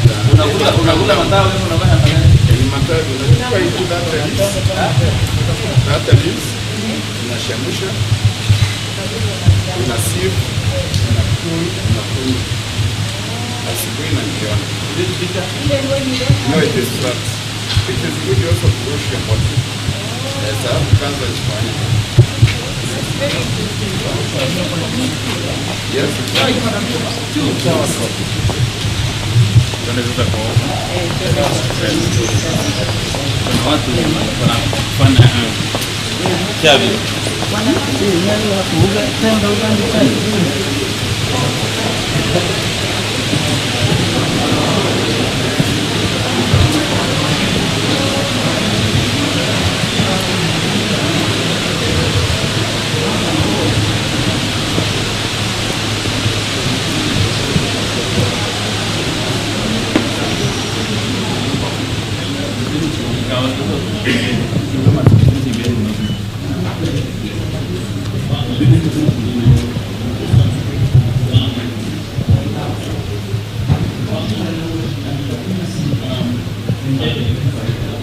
What they are working towards right now is such that I can find the documents, and then you can verify there using cryptography that this document is genuine. So you don't need that back channel to prove that, right? So there's many initiatives with emerging technologies that are also privacy preserving. Let me also mention something about data protection. With data protection, if you read section 31 of the Data Protection Act 2019, it talks about data protection impact assessments. This is a very important exercise. What does it mean? It means that even as Parks or Kenya Prisons designs its case management system, you need to consider the data you're processing. there is different standards for different types of data. For instance, if you're processing sensitive data, if you're processing biometric data, if you're processing data on a large scale, you do need to conduct what they're calling a data protection impact assessment. That means that you need to look at how are we processing this data, how are we storing this data, is this data secure, is any of this data being processed outside the country, which has become an issue, and how is that data being accessed? Who is accessing the data? Role-based access means that if it is the PS accessing the data, they have certain rights. If it is someone at the very station, they have certain other rights. It needs to be segregated to make sure that it is not infiltrated, it is not misused, because then the Office of the Data Protection Commissioner will have a problem with that system. So that is something that needs to be considered in the design of systems, and it is something that we're making sure that Kenyans' data is protected and is safeguarded. Have I answered all the questions? Yes, you have, and I just have one follow-up question. Sure. And this is in the realm of the emerging technologies that we're talking about. So for a long time, we've been using technology as a tool just to automate simple processes that would have taken us a lot of human resource power. But with Web 4 technologies, we are seeing a shift, where we are actually having technologies that have a decision-making capacity or a predictive capacity. Do you see that as a challenge within the administration of justice? Yes, it is. Sorry, you had mentioned that you had the smart contracts, which are self-executing contracts, and they can do it as well as AI. So the thing that is important to note in terms of using technology to make decisions, which is what we call algorithms, it is really important that first you make sure that there's a human in the loop. What do I mean? It is illegal to use an algorithm to make a decision that has legal consequences on someone's life without human intervention, right? So for instance, if I go to hospital and a doctor uses a system that decides that I have cancer, and they themselves do not review the results and end up giving me medication that makes me even more sick, they will be liable because they just used an automated system. Think about the Office of Statistics. When they can be using algorithms to figure out how do we proportion how prisoners are placed or transferred, etc. Yes, you can use SPSS, which itself has algorithms, right? It's a data processing system. But there needs to be someone to review this and say, actually, does this make sense? Or are we sending half of our prisoners to one side of the country where there are even no resources, etc.? So there needs to be a human in the loop to make sure that we're not just making any type of decisions. Because what has been noted is that we also code our biases into these systems, right? You've heard in the US what happens. You have an incarceration system that helps judges to track offenders, and you end up incarcerating blacks, right? Or you're using facial recognition technology that only discriminates blacks. And so there's all those types of issues. Maybe here we are all black, but we have our own other problems in terms of segregation. So those are things that are really important to look at. How are we using the technology, and are there people that are observing and vetting and auditing the systems? Actually, to my mind, the Office of the Data Protection Commissioner, once it comes to full capacity in terms of the data scientists and machine learning experts, they should be able to audit some of the systems. And you should be able to just say also, even I want to test. Because some of these things sometimes, when they have legal consequences, it becomes very controversial. And I think that was the problem that we suffered with WorldCoin. I believe the issue behind it was noble, but then because there was no awareness and they were processing large amounts of Kenyans' data, it became a problem and it had to be shut down. So that's how the risk can actually make sure that a good project can end up in a bad place. So in short, behind every technology, we need a responsible human being. Exactly. All right, so we'll now move to our last panelist, Mr. Samuel Kim, who has been patiently waiting for his turn. How can the justice sector, and in particular the correctional service, partner with the academia, universities such as yourselves, to upscale the use of technology in the administration? Continue from where my friend stopped about partnership. I think we've been talking about partnership, how the various organizations are I'll use our university as an example, and we have had a partnership with Kenya Prison Service, and we partner on upscaling the skills of, so we had ups and downs, and the goal of the program has been to equip the inmates and officers with skills that can enable them to an inmate, maybe after a period of time, they are able maybe to gain skills that they can use after probation. In jail, they can be able even to document their cases.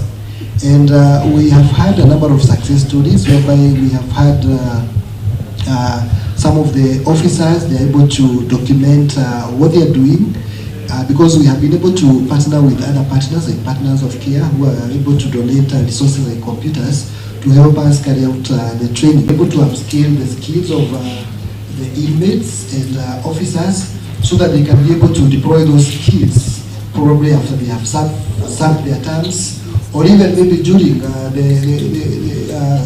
their period of stay in the prison. So basically there is a wide range of gaps which need to be filled, and these gaps includes training, because we have had a challenge because most of the officers that we probably deal with, probably sometimes they lack skills, and we are not able to upscale the program to higher levels because of probably the challenges that we have probably at the Kenya prison, because of the security maybe measures that are put there. So probably what can be done is that we need to have a discussion on how probably we can implement programs. This era whereby we require internet, it's a high time that we implement solutions that can enable access of programs in a secured manner, and that's why we're coming up with programs that can be offered in a way that there is no compromise to security.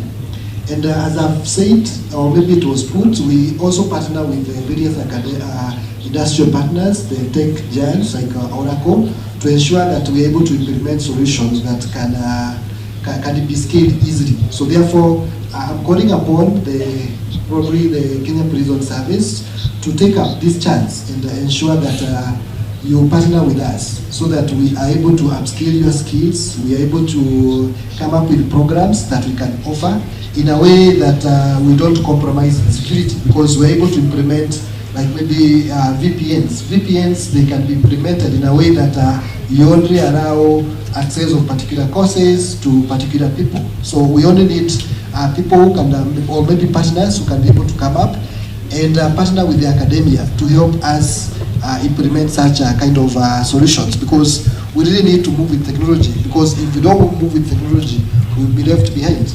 Having traveled to a few countries like China, so they have really embraced technology, even in their provision of programs. So therefore, we don't need to be left behind as a country. We need to ensure that we embrace everybody, we embrace technology, and partner with the various solution providers in the industry to ensure that we're able to offer programs that can be able to transform our prison facilities and our officers and our inmates for the betterment of our country. Thank you.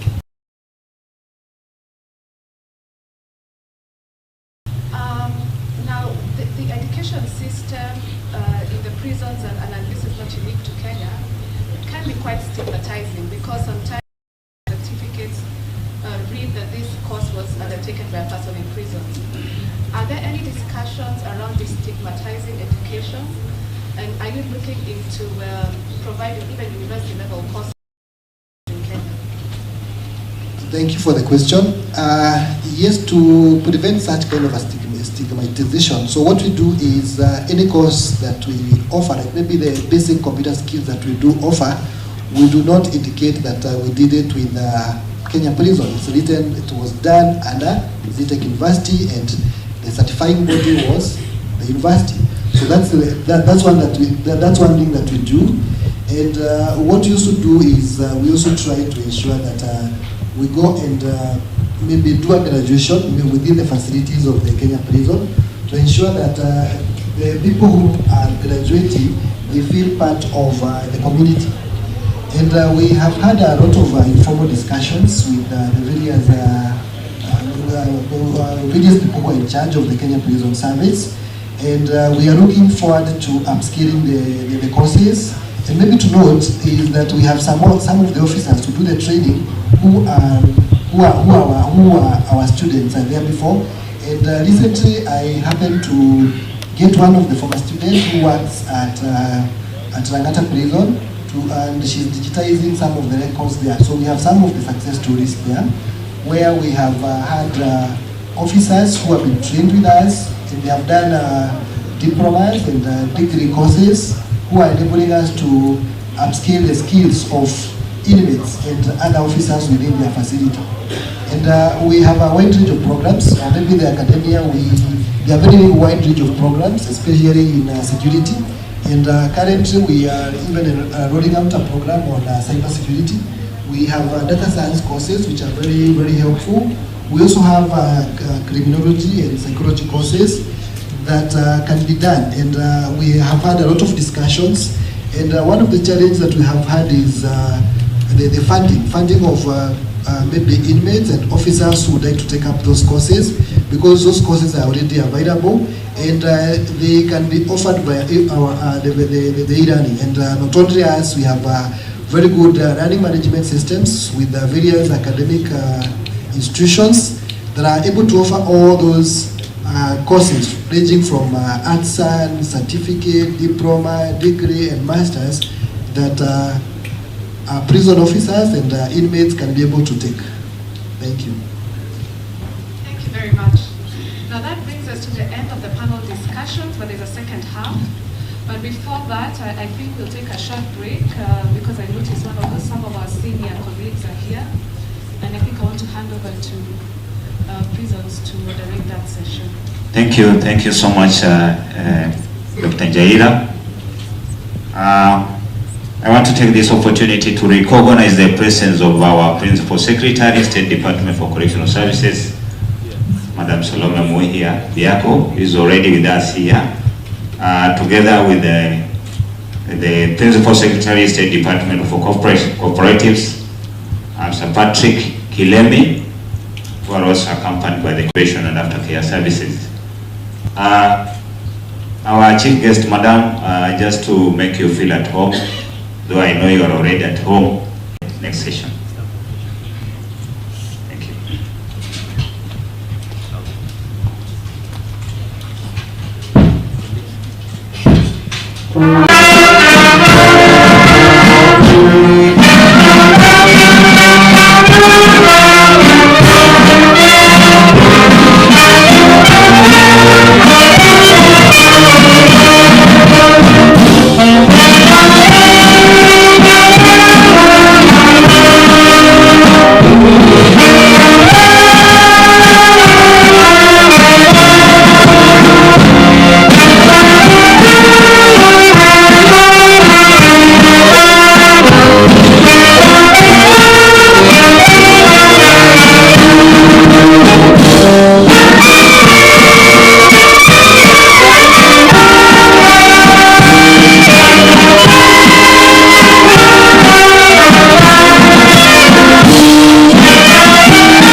let us appreciate our band. And of course, let us also appreciate our guests who are coming, because they have uplifted our morale again, isn't it? So let us appreciate the PhDs. Back to you, moderator, Dr. Jalila. Kindly, for the benefit of our guests, introduce the panelists and then proceed with the program. Thank you. All right, so I'll introduce the panelists, starting from my left. As you heard, I'm Dr. Jahira Karanja. I work with the UNODC, and we work very closely with the Probation and Aftercare Service and the Kenya Prison Service. And it's awesome to be here. Then we have Ms. Shiro Mugeni from IDLO, who also partners with the Correctional Services. We have Ms. Lucy Goma from Probation and Aftercare Service. We have Mr. Dixon Wakazi from Kenya Prison Service. We have Mr. Samuel Kimunya from Humanities. We have Dr. Wasuna Obino from Farm Access. And at the far end, we have Dr. Robert Kuri from UNODC, our law and tech advisor. So we're now moving into the plenary segment. My proposal is we take about 3 or 4 questions at a time. Can our panelists handle 3 or 4 questions? Try to distribute those questions evenly so that everybody can have a chance to respond to the queries that have come up as in the course of this session. So, I think someone will be helping us from the floor.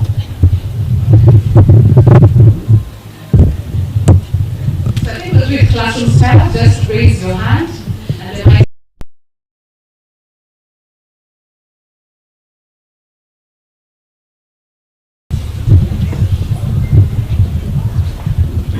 please tell us who you're directing the question to and your name.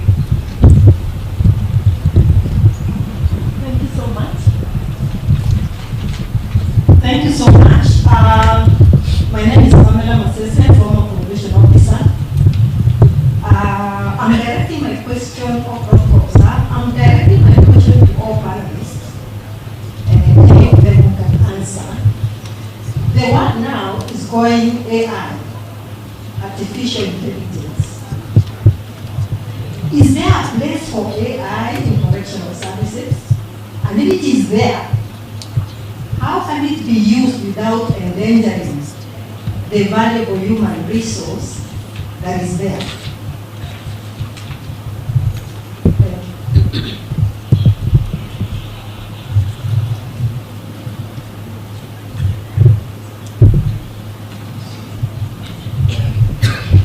I'm Grace Acheng Ojura. I'm a probation officer. I want to direct my question to Shiro from IDLO. You told us that you strengthen our institution policy as correctional institutions, and you had the challenges that we had about actually fulfilling infrastructure to enable that to assist us make quick decisions and also assist us to reform our clients. Is there something like you can offer us both software and hardware with packages of training so that we completely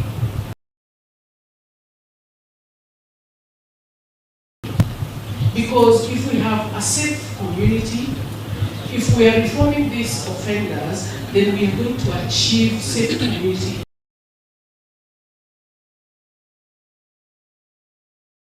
Physical hardware components and the software.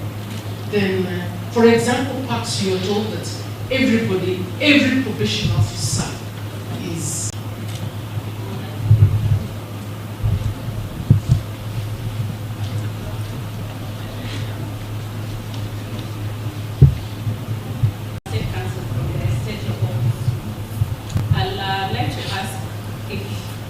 UNODC and IDLO have a program for victims of crime.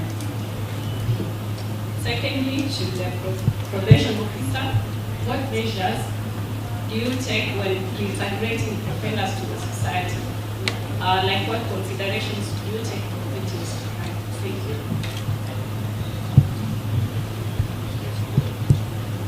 I'm Lucy Kipori, I'm a probation officer, and I'm director of the regarding blockchain. Since it's a bit difficult to rewrite it, would it impact AI and especially regarding good behavior, even towards us? Because we need AI might be helpful towards us, especially determining medium-based, low-risk and high-risk offenders, especially social risk.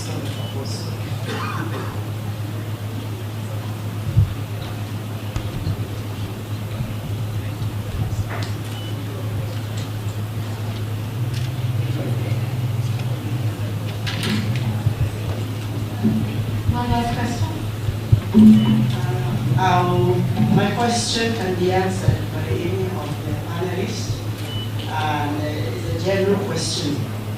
At the beginning, or at some point during this session, we did hear we have all received this message that says tuma kwa hii namba. Ile ingine imeharibika. And when you ask around, you always hear it is from Kamiti prison. True or false? My question is, as we move towards IT and our prisons, I forgot to say who I am. My name is Professor Martha Kelly. I'm from Daystar University, here representing Professor Peter. So I was asking a question. We're talking about ICT training of the young people who are in there as visitors in those facilities. My question is, how well are we equipping the staff and the people working within the correctional services so that they are way ahead of their own customers, so that they can easily help us deal with the issues that we see emanating from this from in the panel. And we have this ICT department in each of the many universities that we have in this country that are willing and ready to partner and make sure our officers and the staff within the correctional services are way ahead of their clients, so that it doesn't appear as a quick every time one has a funny message in your committee, I'm sure there is a way they will be so far ahead that they can put a shield over their own services or over their own station, so that if they are able to tell that those messages are coming from there. Thank you.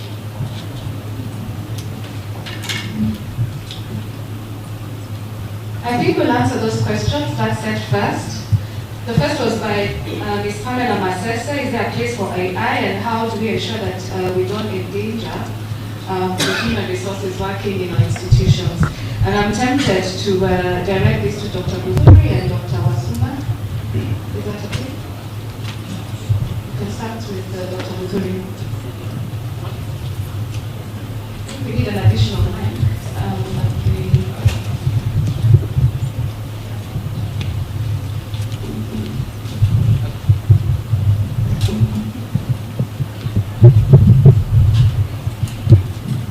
Thank you very much for those questions. I think that the two are related, the one by Ms. Masese and the one by Madam Beatrice. So the quick answer is yes, there's a place for AI. And I think AI sometimes is a difficult or scary word, but basically what we're talking about is advanced analytics. And as you were saying, Madam Beatrice, yes, we do need to be able to analyze who is a medium risk prisoner, who is a low risk prisoner, who is a high risk prisoner, right? But to do that, we need data, right? Data about how many times have they reoffended in the past. That's, I think you call it recidivism. You can't tell that if you can't tell how many police records this offender has. You can't tell that if you can't tell what the prosecution thinks about this person, what the judicial officer thinks about this person, what probation thinks, and finally what prisons think, right? And what the community thinks as well. In fact, that is a bigger problem.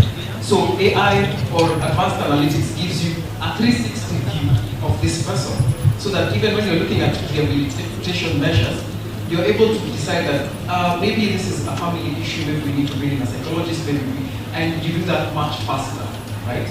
So there is a place for AI. One question I would say is, and this goes to all sectors, not just probation, in terms of job security. AI is going to wipe out the low-level type of work that is ready for automation. And that is a risk that every industry is going through. I will not try to lie to you that that is not happening. And you can think about it from the advances of technology, right from when we moved to the agrarian revolution, right?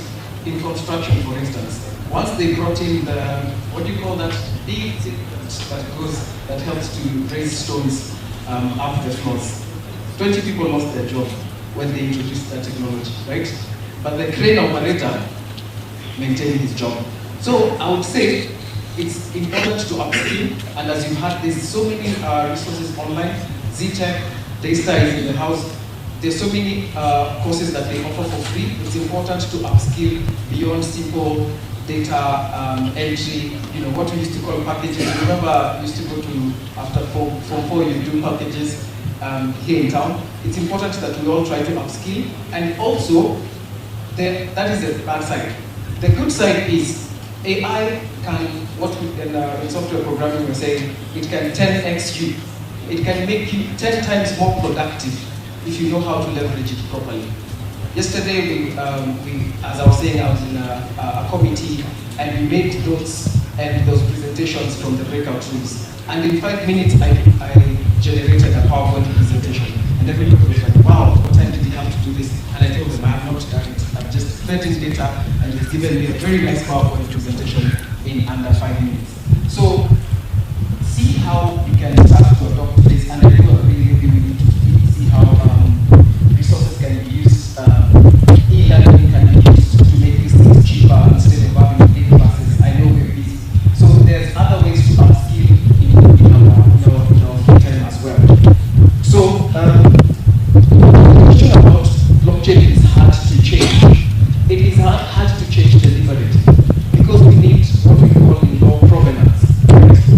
Right now we're having a big problem with lands, right? They say Shamba Vijayana. We've had that version. Because if there's a plot of land and it's unoccupied, there's 10 titles out there, right? Yet the court have said that the land ministry is a custodian of title. So we do need to, blockchain is irrefutable for that reason. And when we're going to Web3, now you won't even need to go to lands registry to verify that title. You yourself, you scan the barcode, and with the cryptography on your phone, you'll be able to tell whether this is genuine or not, right? That's why it had to change. So that now, when we even categorize you as low risk, no one else can come and surreptitiously change that to high risk, right? So it's important that it is immutable, that it is distributed. That means when I'm in Mombasa or I'm in Lodwar, we can all see what is the latest update to the transaction without having to refer to a central registry, for instance. So that is the reason why it is there. And there's a lot of enhancements with regard to privacy that are currently being worked on. I'll give the example of WorldCoin again. Right now, they are able to verify identification, digital identification at 1 billion people. WorldCoin is designed to be a world ID. It needs to verify 8 billion people. And that's what they're working towards. And that's why they were using the iris, because fingerprints get cut and other forms of biometric data get compromised. But the iris and the way they code it is very difficult to change, and they're using both eyes. I mean, you saw what was going on here when we were scanning. So it needs to be irrefutable, immutable for such reasons. Thank you. Yeah, thank you. Now, for health, yes, I think the answer is yes. There's a place for AI, and I just want to give just 2 or 3 examples. Now, one is in terms of matching the diagnosis with the treatment. On the one hand, you are actually diagnosed with malaria, and the treatment is for cancer. You're able to detect that, through the AI very fast, and you do raise some questions. The other one, for example, is when it comes to the cost that is billed, whether that is in line with expectations. And I did experience this just recently. I had a relative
cover or enable more people to access care?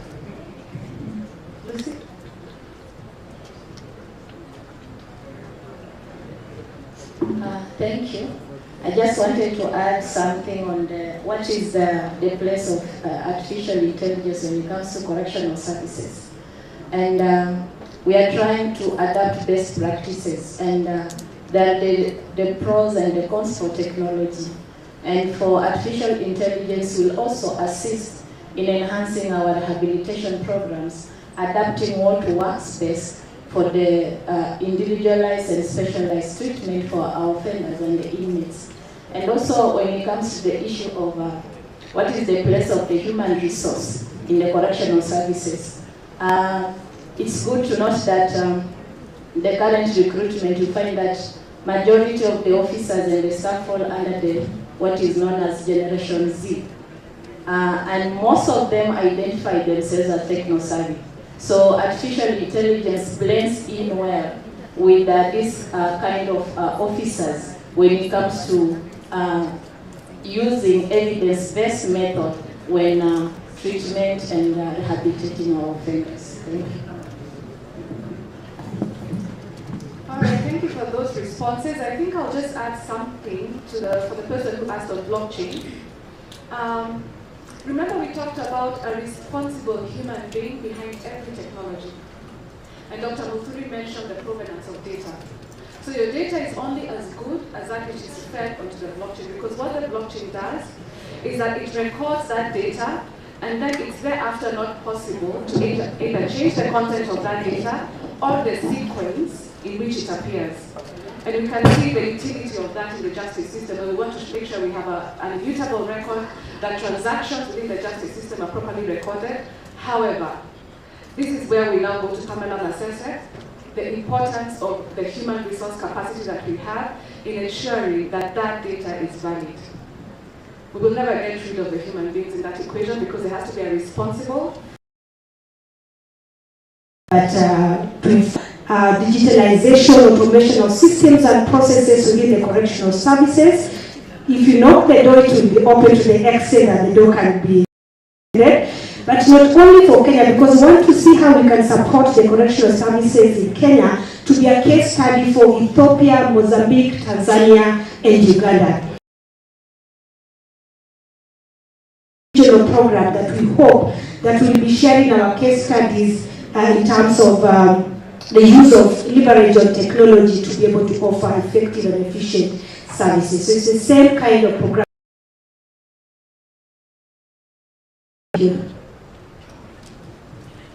Thank you. We had a question from Beatrice, and this was directed to both UNODC and IDLO. Do we have a program for victims? And as long as the gap is there, justified. Include the sentiments and the views and the voice of the affected community. And even is the offender victim, how safe is the offender and how safe is the community. And we are guided by the probation hostels, where mostly youthful your personnel to make sure that they stay ahead. We have the staff to enforce it. So we are the first line of course, attack there, and the officers are trained. We have IT specialists who we recruit every year. These officers, as you have heard, are people who can be able to work and track if there's an equipment being used wrongly within our institutions. But again, we are dependent again on the service providers, because if a message is coming from a certain area, the service providers can be able to track it up to the last point next to that institution. Then, of course, government helped us some time back to also have these jammers. But of course, sometimes those happen, and when we are working closely, as I've said, we engage the DCI to track some of these people who are doing this, but it's not, sometimes it's generalized, because initially, yes, it used to happen a lot, but of late, we've done our best, and it's a very minimal cases where we find that it will be tracked in a prison. But we are working with the service providers, as I've said, and the training is continuous for officers to be able to be ahead of these criminals. And as far as the institutions are concerned, it is not only our responsibility. We want information to be shared. So that if you know that specifically something is happening in one of our institutions, you're free to share that information. I think that's what I want to say. Thank you very much. I'm told that time has caught up with us, so unfortunately we cannot have another round of questions. So I'll just give the panelists a 30-second time slot, each panelist to just have a parting shot as we conclude this session. And I think, Mr. Makazi, since you have the mic, it's closer to you. You can get started and then move to the left. I think what I would say about us working as in fighting cybercrime is to ensure that the community is involved. Because these children, as I've said, from the day they are joining primary school, the teachers can be able to tell if somebody has that trait. The teachers should be involved, the community, even the churches. Because these are brilliant minds, like I've said, we need to help them use their energies in a better way to build the society rather than to harm the society. Thank you. Thank you. For Probation and Aftercare Service, I want to say thank you for the platform. And also, as a department, we have embraced technology, not only in rehabilitation of offenders, but also preparing the staff in handling the offenders, especially in the emerging trends. And we want to say thank you to the government, the PS office, and also to our partners, UNODC and Kenya School of Government. Probation adopted one of the rare induction program for our newly recruited officers that even got an award during the African Service Week. And it's a blended kind of program that most of the time it's online and very few physical interactions. And it has been very instrumental in ensuring that we manage our offenders in a world-class way and with emerging trends are taken care of. For me, is to emphasize on the need to embrace technology to enhance accountability, transparency, but also to offer services that are effective and efficient to the users. But just to note the disclaimer that technology has to come with caution. When you look at the countries that have administered technology, they have limitations, especially for the user, so that you're able to track and trace how it is used. Thank you.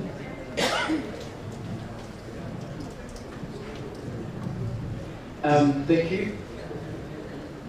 For me, it is two things to encourage the top brass, Madam PS. Please push through your channels to help all the stations to be connected to the national fiber optic. I think it will be such a big enabler, and I know that it will be easy for the ministry to work with you to ensure that that happens even in the next year, and they're still laying out those cables. The other thing is that, yes, there is a place for technology, that the prison service, the probation and aftercare, as you design your case management systems, please talk to the probation officers, the CSO supervisors. They are the people on the ground. They are the people that can ensure the success of these systems. I know the donors are working hard, and even the ministry to provide the funds for these case management systems. The success of it hinges on being able to solve the problems on the ground, and we will be laying a foundation for success. So that is all. Thank you. Yeah, I think for me it's just, from the discussions, just a reminder that data is the new oil of the digital economy. And as Farm Access, we are actually ready to work with you to see data's fundamental value and learn how best to extract and use the data for public good. Thank you. Mine is to call upon everybody, especially the peers and everybody in charge, to engage the academia more, because we have a wide range of programs that we can offer, and some of the basic courses are free, and like for university we have over 20 free courses that we can offer, ranging from cybersecurity, data science, IoT, and one range of courses that we're able to offer for free so that we can be able to upskill the skills of those people who are offering the program and Kenya Prison. So we would also like to call upon the partners to engage with the Kenya Prison Service to ensure that we have the right infrastructure, because one of the challenges that we have is, as the people from the academia, we are not able to offer the programs because of the poor infrastructure. So we are calling for more partnership to ensure we have right infrastructure so that we are able to deliver and offer a wide range of courses that can benefit officers and inmates. Thank you. Thank you very much, panelists. It was a lot of fun moderating you today. And on behalf of UNODC and the EU, as well as the CLEAN program, I really want to thank the Correctional Services and Madam PS for organizing this forum and giving us the opportunity to engage with the KPS and the PACs. We work with you closely, but also having this forum that's really timely, really cutting edge, and really relevant to the work that we're doing currently in the administration of justice. I've come away with a few points. I've seen that there is a place for technology, both in the administration of justice and in the rehabilitation of offenders. There's a place for partnerships, partnerships in learning, partnerships in healthcare, partnerships in providing operational support to the institutions we work with. I've also learned today that humans remain relevant and accountable and responsible in how we deliver and administer justice. So may the conversations continue. This was very useful and we're really pleased to have been here to share this platform with you. Thank you very much. Thank you so much, Dr. Jaira and the team. Tukoroge mmoja tu alafu nafunga papa tukoroge. Hiyo ni makofi. Makofi ile. Makofi tunafunga. Thank you so much. As they come down and we set the podium for our chief guest, kindly our president entertain us as the stage is set for our chief guest to address.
Asante sana, makofi tena jamani.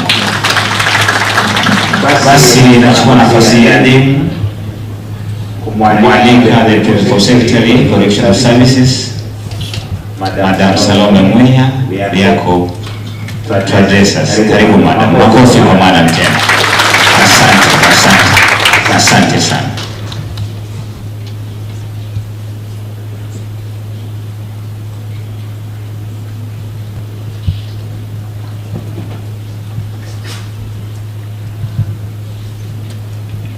Principal Secretary Cooperatives, Commissioner General Prisons, retired Brigadier John Riva, Secretary Probation and Aftercare, Justice Lilian Mutende, CSO Committee Chair, Directors from Headquarters, Regional Commanders from KPS, OICs from all the regions, all the staffs, all development partners, and all invited guests. Good morning.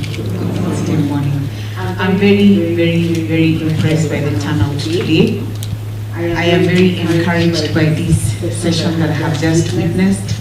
I am very happy about the collaboration between our state department, especially the two technical units, with our partners. And one of the reasons why I mooted this idea of us having a correctional service week, particularly after having visited several prisons, is because of the gaps I saw of the collaboration between our technical departments, technical units, with our partners. We need to bridge those gaps, especially where some stations do not benefit from the work the partners can do, and yet other stations, other prison stations, for example, benefit inordinately more. And I thought this would be a very good idea, that if we come together, we could optimize. And especially the OICs, I encourage you, this is really for you. You see, you network with these partners who are here. I went to a station where, for example, they have never heard of UNODC. They have never heard. Others have never heard of Tree of Life. Others have never heard of IDLO. Others have never heard of other partners. And yet, you see these partners have tremendous capacity. Kindly network with them, take advantage, and especially in terms of upskilling both the staff and see how he can generate what they ought to be doing, and from the policy level. Even if I at policy level as government make policies, the people at the bottom will not know how they are supposed to implement those policies unless you go out to the stations and inform them and enlighten them and assist them. And I must say, I'm seeing some of the directors, they are very, very, very vigilant in that, especially some from the headquarters whose names I shall not mention. And I want to encourage us, let us be committed. It's only one more that is remaining. And all of us fully participate, fully engage with the partners and see how much more we can benefit. And what practical solutions can come our way for the problems we are experiencing. It is true that the economy is difficult, but it is also true we are blessed with resources. Human resources, we are blessed land, we are blessed intellect, and more importantly, we are blessed by partners. Let us optimize the use of these partners. And this will enable our inmates not only offer service delivery, we can do this. Like I always say, we are Kenyans. And Kenya is our business. We are committed, we are dedicated to this task of administration of justice, of ensuring that justice is not only seen to be done, but it is actually done. We can do this. I've gone around the prisons and seen the level of commitment. Really and truly, no one can adequately reward us for the work that we do. And therefore, I'm very, very happy to see the level of commitment that you have shown in patiently sitting in from morning to this time, and I believe up to lunchtime, and tomorrow as well.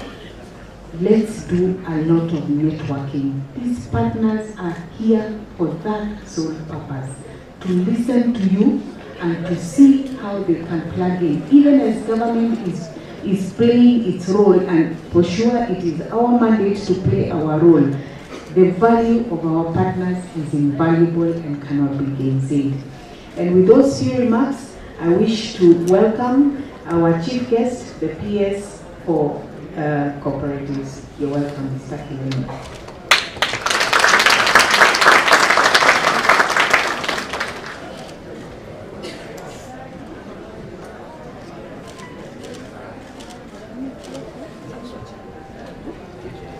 The PS, the Correctional Services,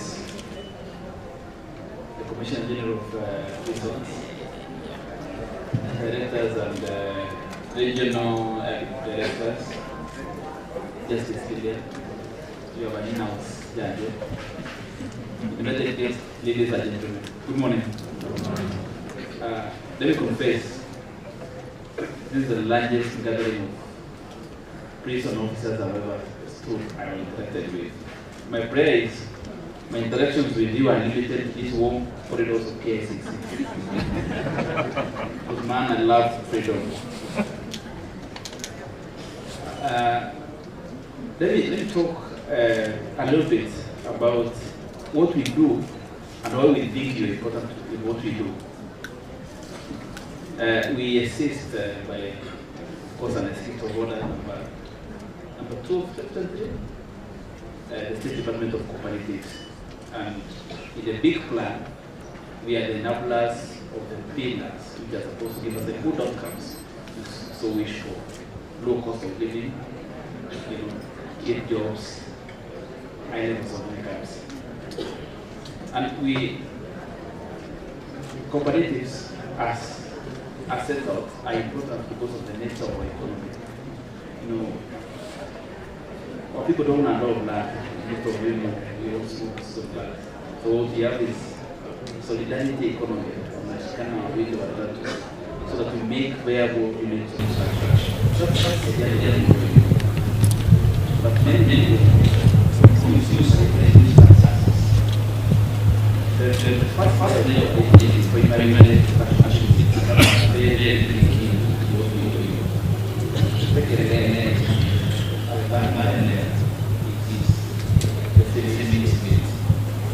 I could announce the PhDs to come and have a chat with me for a few minutes.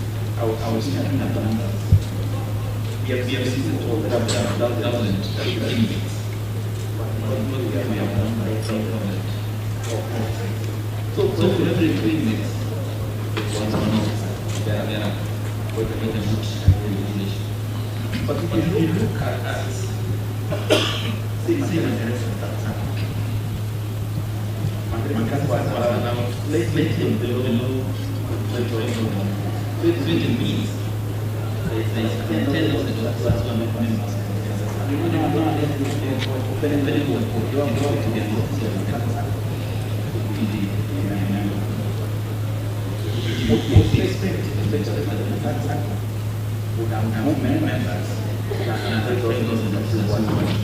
but what does this speak about our Muslim culture? Why is it what we are doing as a country? Kenyans like comparisons. You hear Kenyans talk about we the same level as in this system. We the same level as in Malaysia, Taiwan, it is just. But ask yourself, what is the Muslim culture? Ask yourself, it may be the teachings of the system, because the answer is no. Today, as a society, we are looking at the currency of this country. We are less concerned about the cooperative movement has access to around 1 trillion. I think we never budget I'm appealing to you to look at the Muslim culture. My greatest circle. Ask for people around 40 million. No be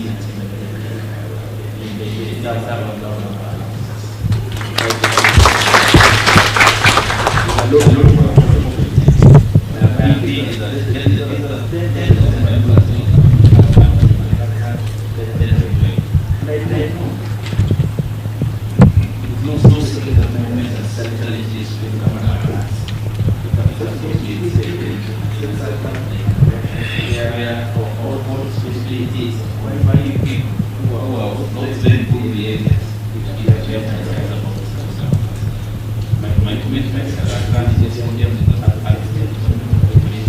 we are looking at how to sort of push good governance in the movement. Today, the cooperative being to the is under the general status. It is intermittent autonomy. And it fundamentally changes how we manage our activities. I importantly, it answers some of the questions about governance in the cooperative movement. When you make this thing, we should be able to give more customers because we are going to punish those who mismanage members first. We are going to ensure that legally not to movement and can find where they are not so qualified. ladies and gentlemen, I really want to congratulate the service of that. First time I went to the PS's office in Correctional, yes, I went to PS, the former PS office. I saw the furniture and I went like, when she took me around the exhibition, I see innovation. And I want to wait here. I will show you before I leave. Because I saw is the potential we have to use what we have to generate income and get AI. But I also want to appeal, even though the movement as it is now. We are doing a lot of data science, for example. We are short on one more feet. I'll give you an example as a big shortage of things. Number of this year, we're looking at about harvest. Recent service as is a big landlord in this country. Can we convert this land into productive units? And I'm giving you an example again. In the you have now 100 acres of coffee. For people from KBC, we're calling the officers to see how can we help you grow more coffee from this farm. Because it's an alternative source of income that will enable you to achieve your objectives. There are many ways you can collaborate on our case.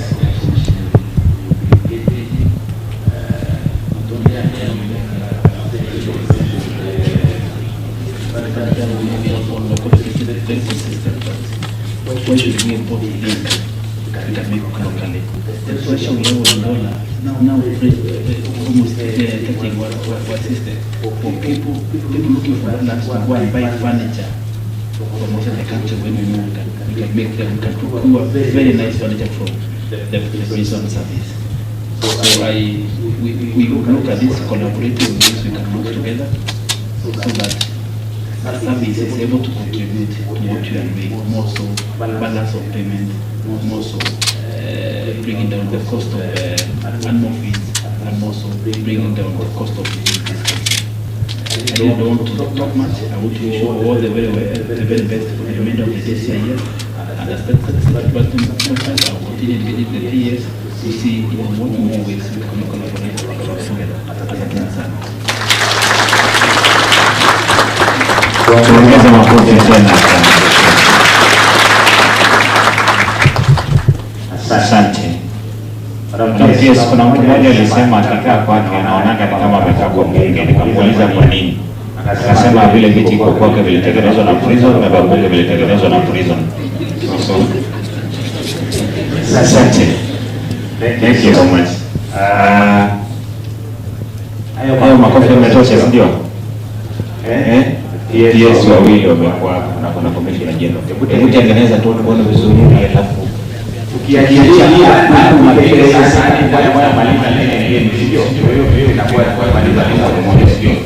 Haya. Tandika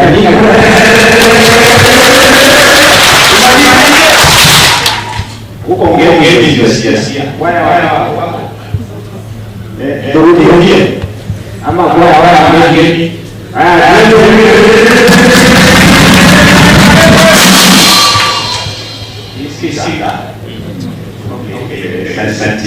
Thank you so much. Now, we want to invite our community as a program and a duty. Invite our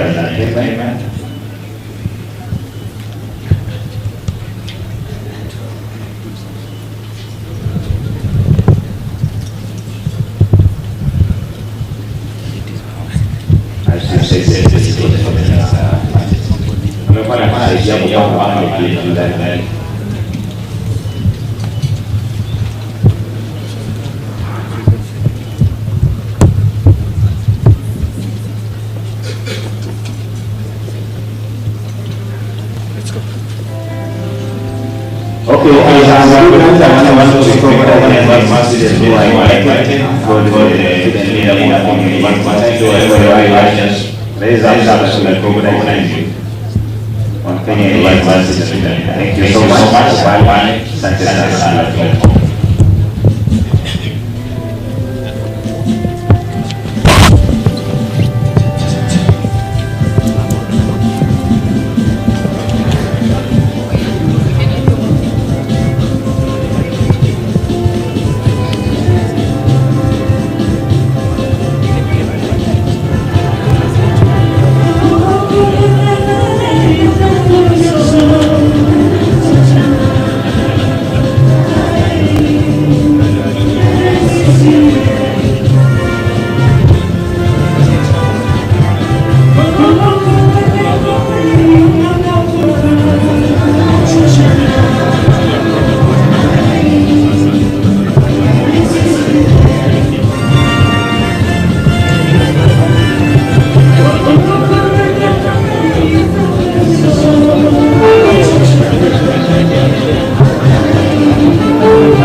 Now, let me invite my colleague to invite the next program to use in the next program. Thank you.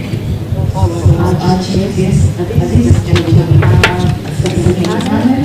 It's having a presentation and discussing contribution to enhancing environmental protection for future generations. The moderator will be Esther Bett, Executive Director, Road in Kenya. Esther Bett, please come forward and invite the panelists to begin makofi ya kuja.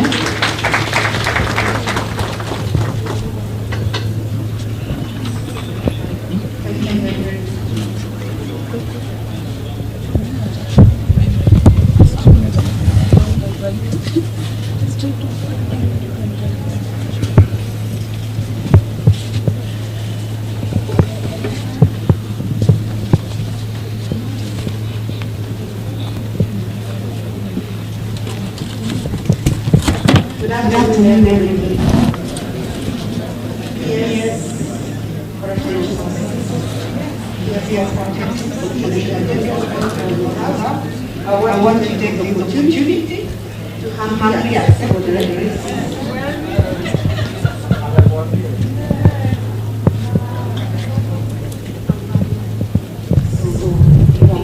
I'd like to recognize the presence of PS Kelo Hasama. Karibu sana to the Correctional Service Week. Please continue moderating. All protocols observed.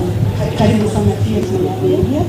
My name is Esther Bett. I work for an organization called Resources Oriented Appropriation, which I work now with the Correctional Service and I want to introduce panelists. First, I want to invite Justice Lillian. I want to take this opportunity to welcome the PS Correctional Services to come and introduce the other PS who's just joined in. Thank you, Madam PS.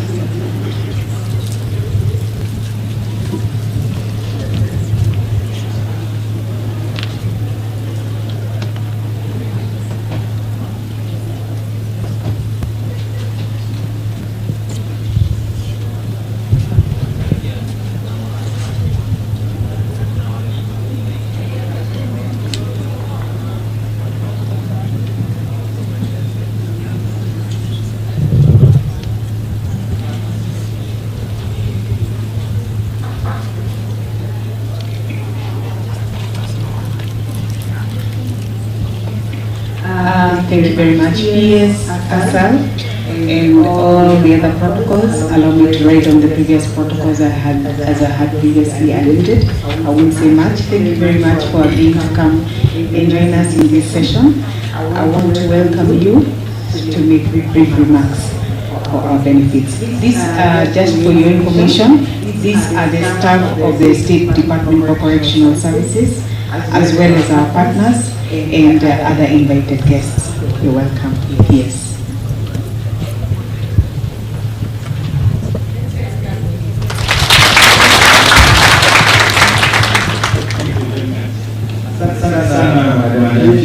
Hamjambo yote.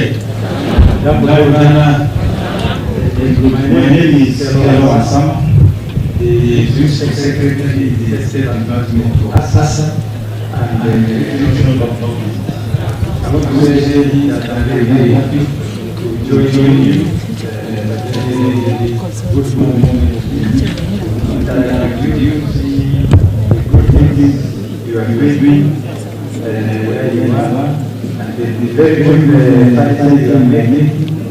I'm going to buy a number of them because they are very good for my office, for my home. I don't know now so many places to look at, but I have not seen very nice like this. So definitely we must go more. As a government, we have a duty to support people so that the lessons we don't really build rehabilitation for people who are affected, and definitely the support of all of us. Madam, yes, I work with the Security Center for many years, and I interacted with the resource officers. When I was the county commissioner, and I district commissioner in my previous services, and we had a lot of what we call emergency activities, comprising the administration, the prison, the police, the administration police, especially when we think of very, very good. That's what I remember.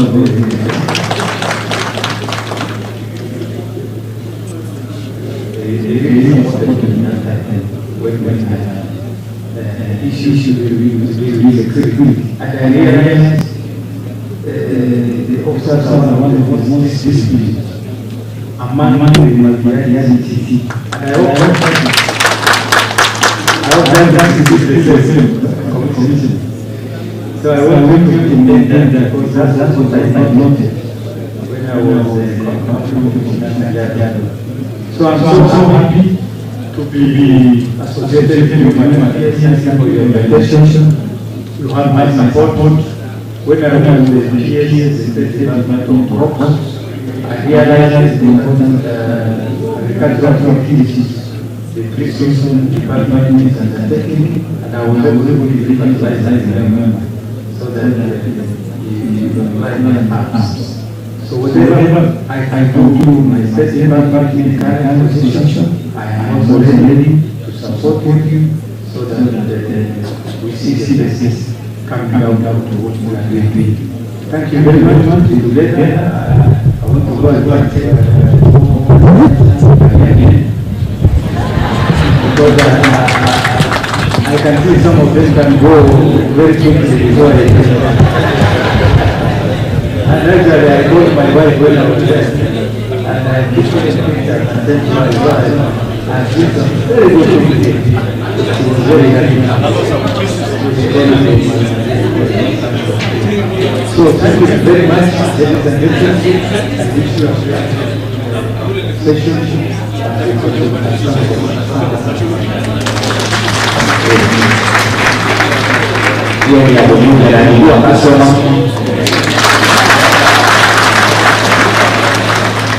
Thank you so much.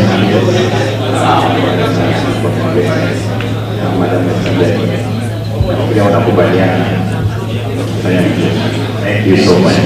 You can now take the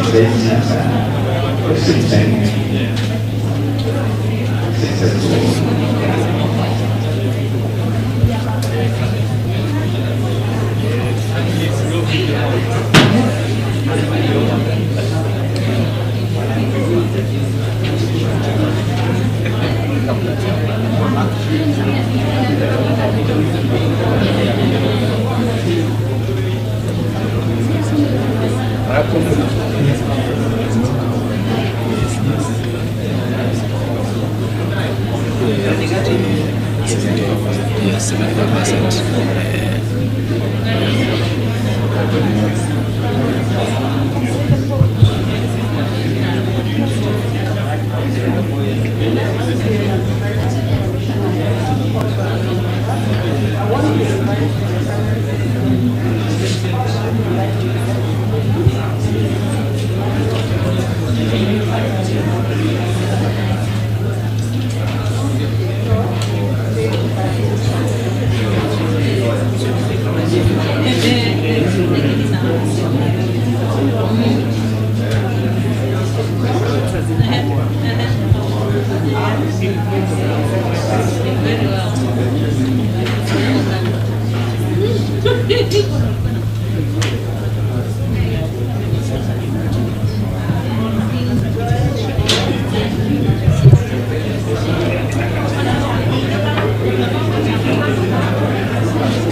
Nikatikia hapo mahali ilichomolewa hapo. Sasa ipo bolt ndio chini roho. Hata the best thing.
Business-related content and such.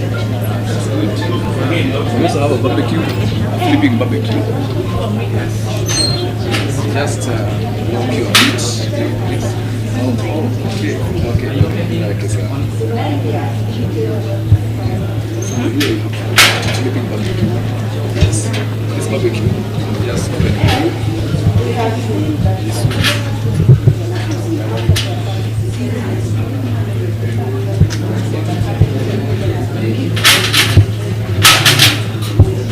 Then you lock your meat inside.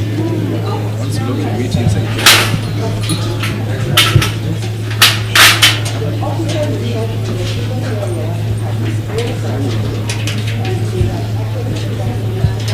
so once the meat is ready, one side, you just flip. Yes, because hygienically, they are not meant to always touch the meat while cooking. So this one can also be used by a lady because you cannot spoil the meat. Yes. And once the meat is not enough, the fire is not enough, you can just always raise the grill so that the fire can be closer to the grill. So once the meat is ready, you lower the heat. We also have here a folding ladder.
services, and upon completion, what may be referred to services of prevention. Okay, then as a international chair of the Community Service Orders program, my duty is the implementation of the Community Service Orders. And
our contribution to the pathway I see comes to the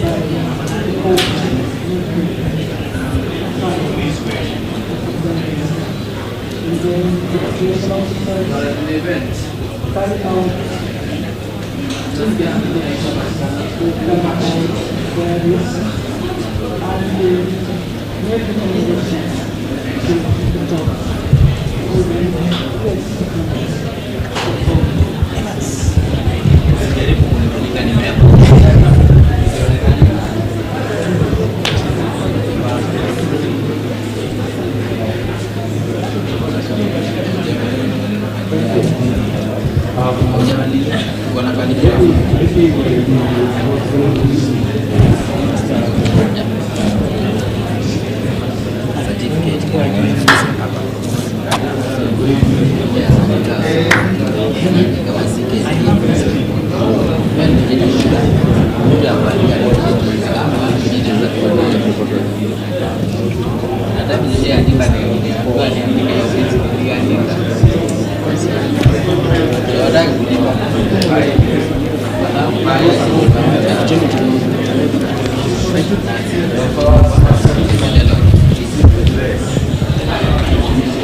What do you think?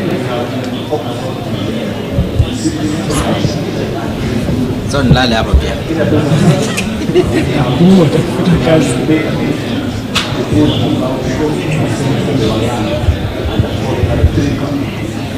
And we achieve this by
environmental protection.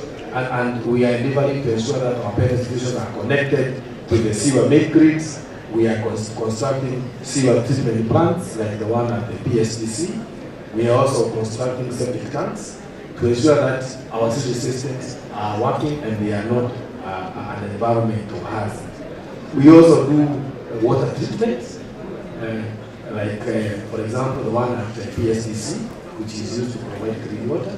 We also have some in the stations, like in Marajao prison, where we do water purification. Thank you very much. And I can attest, this year we are able to get seedlings from Kibos prison and Wiru prison, where we have done planting. The ones from Wiru we planted in Mambogo National Park, and the ones we got from Kisumu were planted in Nyangori Hills during the Mudavadi Celebration Day with a starting marathon, which will be celebrated next year in July. Jennifer, can you please tell us if you partner with the Correctional Services of Prison in tree planting, or how do you relate with the Correctional Services in tree planting? Ambrose, would you like to answer that one? Okay. Thank you very much. Allow me to put a few things here in context so that we can then write on them. One, at a global perspective, Kenya is a signatory to Paris Agreement 2015, whose main commitment under our national determined contributions is that we have to reduce our greenhouse gases by 30% by 2030.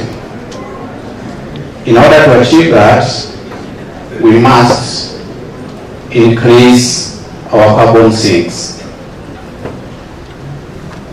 It is on that background that the government of the day saw it wise to develop a strategy towards that endeavor. And that's why today, as we speak, we have a 30% tree growing and a landscape restoration strategy, or otherwise 15 billion tree planting target by tree growing target by 2032. The strategy gives each department, each ministry a target in terms of what to produce and what to grow. And I'm happy KPS are well informed that they have a target of 100 million per year, and that translates to 1 billion trees in the next 10 years. And that is because KPS have a very good manpower. They have spaces where we can do massive tree production. And I'm happy already I've been part of this process, partnering with KPS, like we have done Kenya Forest Service, in the areas of capacity development in terms of training, because tree is a living thing, therefore tree growing requires some science, and therefore that requires necessary training. So we have done that with KPS in a number of stations. So then we are able to produce the right seedlings for the right ecosystems, and again in the right manner.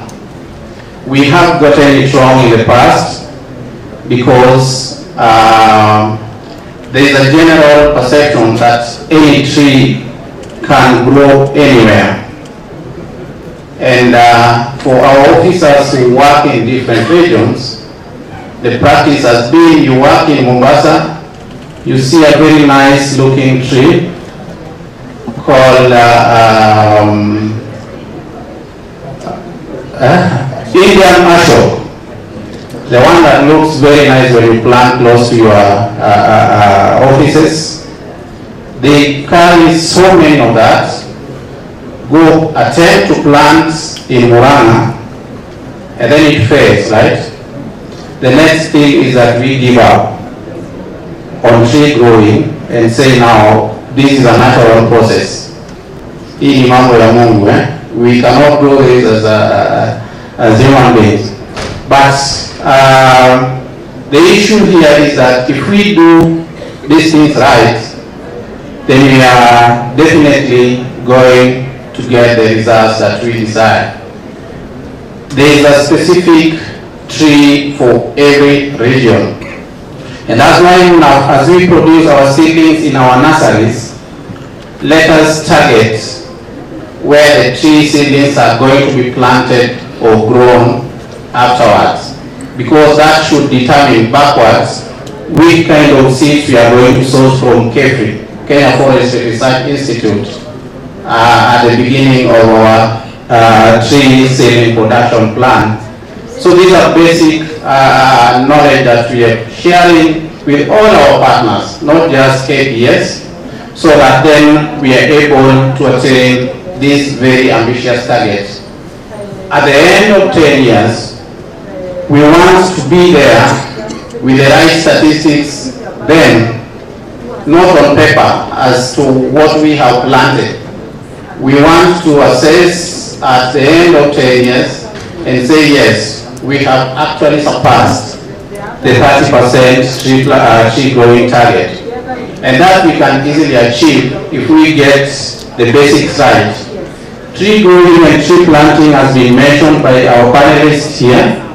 And perhaps there's somebody who is wondering, what are we talking about? Naturally, historically, we have planted trees and gone away. But we are changing the tack so that, like I said, tree is a living thing. Let us plant it and take care of it as a baby. Planting is a day's activity. What we did on 13th of November, that was planting. Any other activity that we are doing to that same tree from the 14th of November is tree growing. So our emphasis is, can we work with the tree that we have planted on day 1 to at least 3 or 5 years, when the tree shall have established well, so that it starts sequestering carbon. Because at the end of the day, we have a goal. There is something we want to achieve. Otherwise, if we plant on 13th and go home, we'll come the next year and plant in the very same spots, go home and do that every other year. You're not meeting any target. You're not achieving anything other than your reports and pictures. So I wanted to emphasize on this, because going forward, that is what we must do. Let us not be so obsessed with the numbers, such that we go out and plant 1,000 when our capacity cannot grow 1,000. Kindly let us stick to 2 trees that we are able to take care of until they become grown trees. That is what I want to share with all of you who are here today, because it takes resources, like you all know. It takes big budgets. I am in an office called Partnership and Resource Mobilization, and just 1 hectare, which is about 1,000 trees, the budget is 500,000. 1 hectare for 3 years. You can imagine if you have to do that 10 hectares, 100 hectares, and so on and so forth. It's a big budget. So we cannot afford to just plant and go away. In that respect, Kenya Forest Service has developed what we call a framework for collaboration in Adopt a Forest, so that when a partner wants to rehabilitate or restore an area which is under public forest, the framework ties you to tree growing, so that you don't come on that tree, plant, take your nice pictures and go away. Right? So I want us to understand all the other discussions on that baseline, so that then we can be able to create an impact. Thank you very much. Jennifer, do you have anything to add to that? Thank you. I just want to add something not so big. The question was how we work with the correction services in climate change. But this was the bedrock of everything that we are having in this panel, because I think with that information, now as we give you the answers, we are on a rock. Because keep growing is a science. It's a process. It takes years, it takes days, it takes months. So as you work with the correction services, we are your customers, you have our clients with you. In Kenya Forest Service, we have a unit for security. We are mandated to arrest the community members who come to do illegal activities in our forest, and we take them to the police, and they go through the judicial system, and we are with them. And they are part of the people that you are training, they are the people that you are mentoring, and then they come back to the community. And those who go through the probational services, we work through the judicial system, and they come to work in our nurseries, in our forests, during the probation activities that they are given.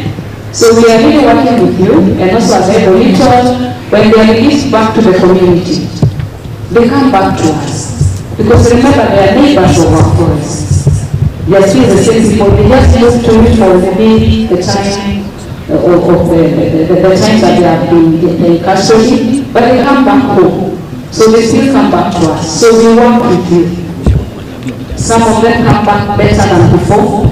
Some of them come back and during the time of the integration, they get challenges. Some will go back to the forest because it is an easy way of getting a meal on your table. You'll be able to cut that tree, you're able to burn that charcoal.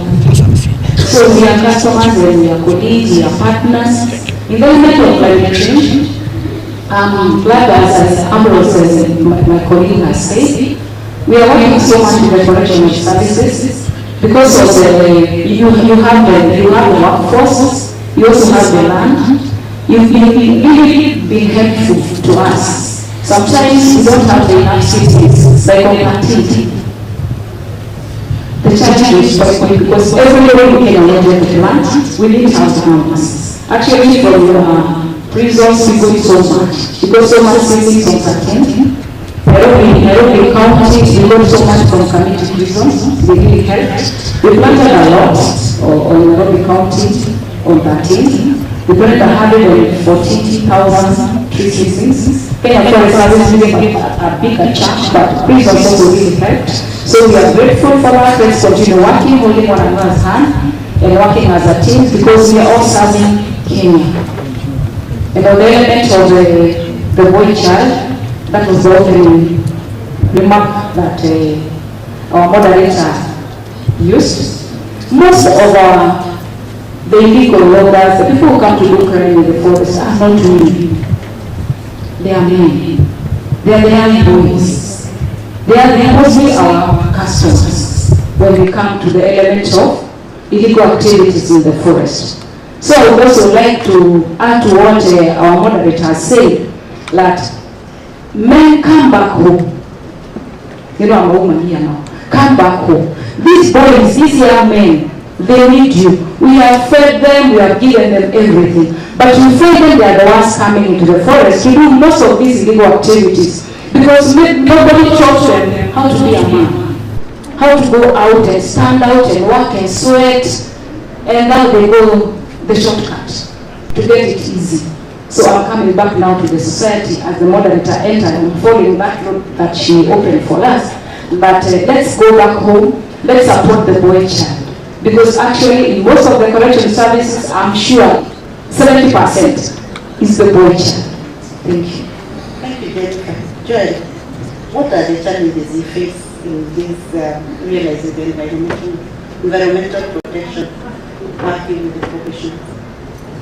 Thank you, Professor. As I indicated, our work is community-based. We don't have confined areas like prisons.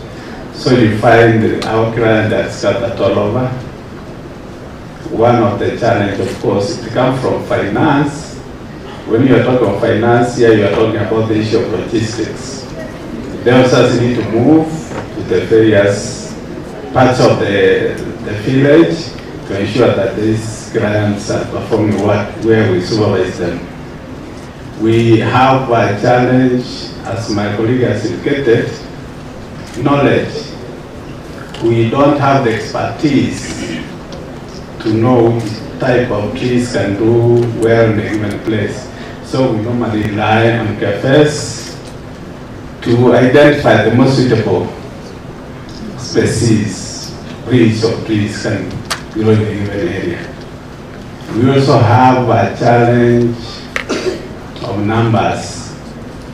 We don't have control because they come from the courts that the judge has indicated, and normally the courts, community service, probation is one of the options. So sometimes you can start a project somewhere for tree nursery planting, but the inflow is not consistent. And we don't have that capacity to move the client from one place to another. So here we have a challenge. Basically those are the challenges we have, and we intend to cooperate so that we are able to tackle them. Thank you.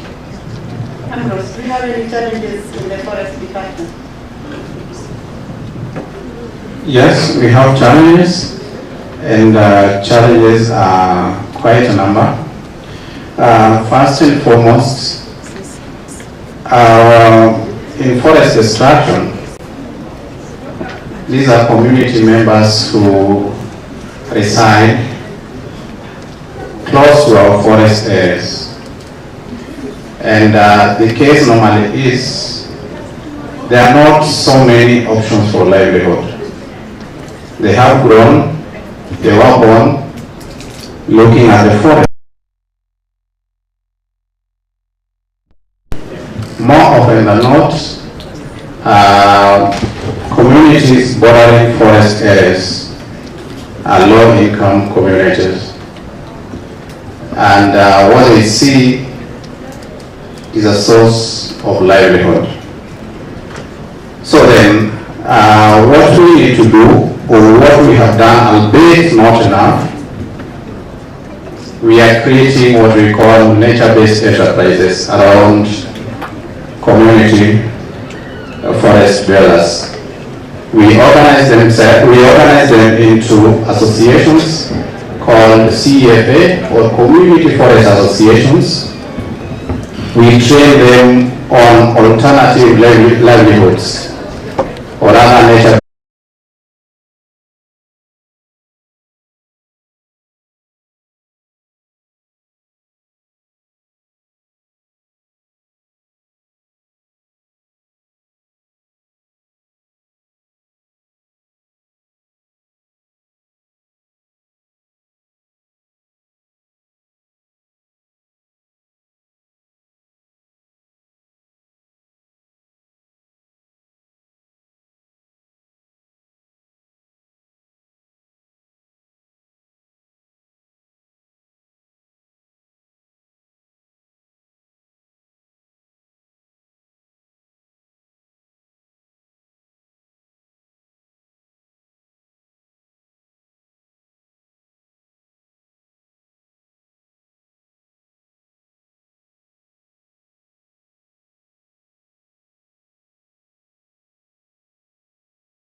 KFS here cannot be left behind. We are partnering with them. In fact, we have an MOU on offtake from our Royal prison across the fields. The KFS stations are working close with the prison stations. Kefri is working very closely with us. They just donated to us 6.2 tons. However, we have received 6.2 tons of seed from Kefri. The Kenya Water Towers Agency is also working very closely with us. They have donated well over 7 million potting bags across some of our institutions to partner. The Privatization Commission has bought quite a lot of seedlings from us. The State Department for Forestry is actually one of the key government institutions we are working very closely with towards this 15 billion, and we are in a technical committee. The State Department for Interior on the 13th, nearly every Deputy County Commissioner was in our prison across the country looking for seedlings. So we are working closely with them. And we invite other partners to come in and assist us, especially because the resources required are enormous and we don't have. And the willpower is there to do this. The willpower to achieve this is there, and the determination we shall be able to move a mile. And further, let me say that we always say that the best time to plant a tree is yesterday. The next best time to plant that tree is today. So go out there, plant a tree, even when you know you will never rest under the shade of that tree.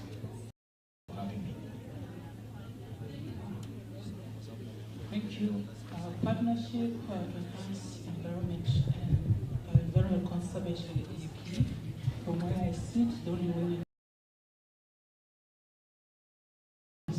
is by placing offenders to carry out, to serve community service orders as a sentencing option, and the process to carry out administration works so that it can be beneficial to the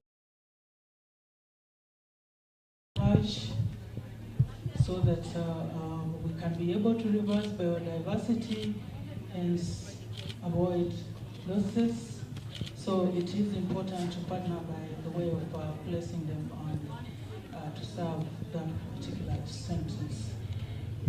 This will also help in which is key to us. So the party short, I would urge stakeholders to embrace community service orders as a sentence so that we endeavor to defend this prisons. Thank you.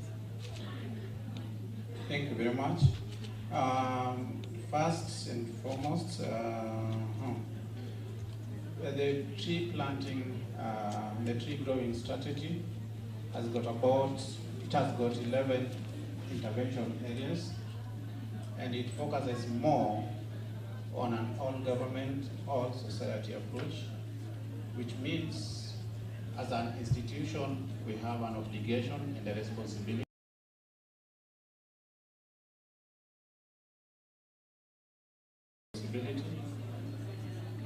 and this also means that even in the small holder farms that we have an option of integrating trees and crops. We have an option of planting trees or growing trees within our homesteads to make it 30%.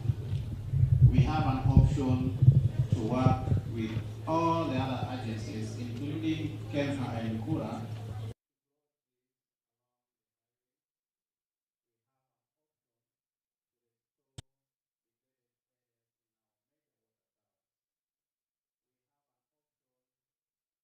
to plant and grow bamboo and mangroves in the coast, bamboo in the mountain areas, and develop value chain along the same.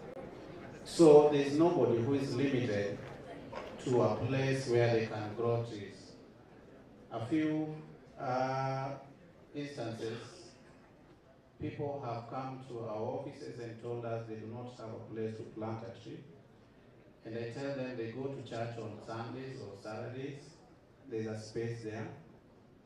a child goes to school somewhere, there's a space there. In our own offices and institutions of work, we have spaces. So we always have spaces where we can grow our trees. Therefore, nobody is limited as to where they can grow trees. I want to urge that we partner in areas of technical support. Kenya Forest Service has got offices across all the 47 counties, and our field officers will be very much of help to provide this critical information. We have an application today that gives you credibility as a player towards this endeavor, and the application is called Jazamiti application. I'm aware, I hope most of you are aware of the application. As the Ministry of Environment Change and Forestry are working on a framework for carbon credits, and that is why I said we have a. And once the framework is finalized and the guidelines are with us, again, you must show that you've been part of this story. So the application is key. The framework of collaboration that I mentioned previously is also very key, because we also need to track your carbon footprint.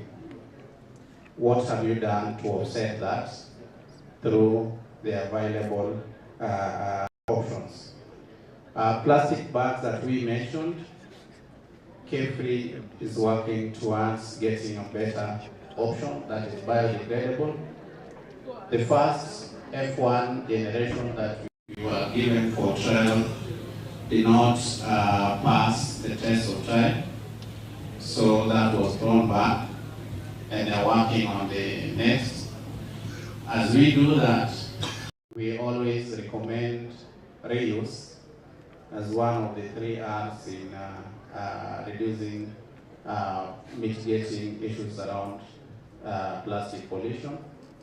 So in areas where Kenya Forest Service have been, when planting trees, you realize we turn the tree upside down and do a small massage. We have demonstrated that in areas where we are at a planting tree growing ceremony, so that we emphasize on reusing that bag, especially for a big institution like KPS. That would be a plus, because again, it comes at a cost, buying that polythene bag. So we are working towards that. I also agree that of late we are witnessing reduction in the viability of our seeds. Again, that is an area K-Free is working on. And this is also attributed to climate change. Climate change has affected or altered the flowering pattern of our trees. So traditionally we could go, say in February for species X. We know around February it should be flowering, around April we go collect our seeds, and then we start the process. But you realize with the changes in weather patterns, that general pattern in tree flowering has also been altered. So you visit your tree at the prescribed time, and then you realize there are no flowers, there are no seeds. You have to wait. So these are also issues around climate change. Thank you very much. Thank you, Madam Mounted. First, I want to conclude by saying we need to embrace community service, because we have an issue of attitude. Some resisting, because these are our people. If we want to address the issue of climate change, we should allow them to stay with us in the communities so that they can address the issue of afforestation. I've had these explanations, and I want to confirm that as probation department, we partner with forests, especially with their expertise in the quality of seeds that we need and the type, depending on the region. And we also supply labor. Because normally when we get these grants from the courts, we distribute them to the various agencies. And the best is one of them. So they work in their free nurseries, which we are able to share among other institutions. I want also to recognize the impact of climate, that's the weather. Sometimes we plant, it's dry, there are no rains. So on that basis, I want to appreciate UNODC, Baraja. These are some of the institutions we have collaborated. They have actually distributed some tanks to some of our institutions, which we use to store water to use when it is very dry. UNODC has been a critical partner in our operation with the entire program of probation. And to address some of those challenges we have mentioned, they have been sponsoring our partners. And as we speak now, there are some undertaking, those in the criminal justice system, taking some training in Machakos County, so that we are able to share the challenges and look at the solution. That's the way forward. So I want to conclude by saying, let us embrace community service to decongest prison. Let us embrace community service to be able to distribute trees to other areas instead of concentrating in prison. Those are my closing remarks. Thank you. Thank you, Joel. So I don't want to repeat what they have said. What I can add is prisons become proactive to apply for carbon credit funds, because prisons has a lot of land planted with trees, and prisons can earn resources and funds that can support the tree planting project from the carbon credits. We are doing it with farmers, and the smaller money that farmers are earning is able to sustain them in the processes. In terms of seed production, we are facing challenges of pollinators. We have lost a lot of our bees and butterflies because of the toxic chemical and fertilizers we are using. So what we are doing with our farmers is that we are identifying mother plants, mother trees, and we water them.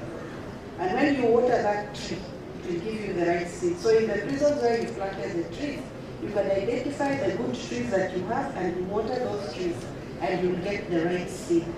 Let us also try and plant flowers, yellow flowers like sunflowers, and other flowers that can attract bees and feed bees, and provide water for bees within the prison farms, which will help in the pollination not only of the trees, but also of the plants and crops that we grow on the prison farms for higher yields, and we can also get a bit of honey from those bees.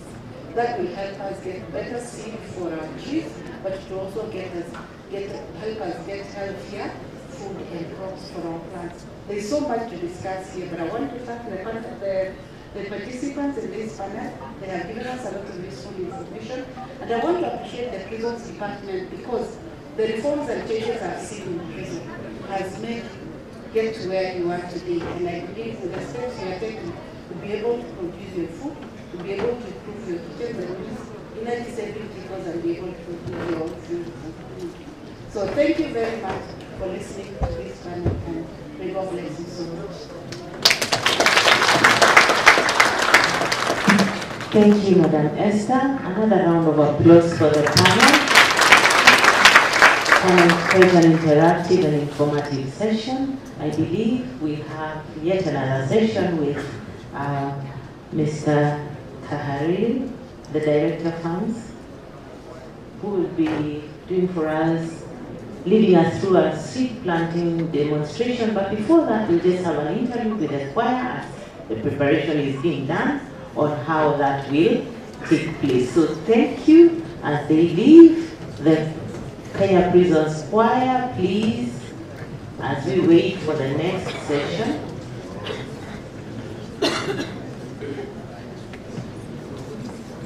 Tree planting.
Asante sana kwaya.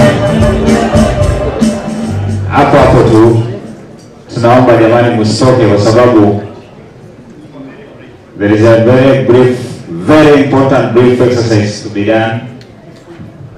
And kwaya tulieni tu hapo kwa sababu baada ya hii kitu tunategemea nyinyi. So we want to invite Director Farms, Prison Farms, to demonstrate seed planting, after which each and every one of you will be given seeds to plant. Karibu Director.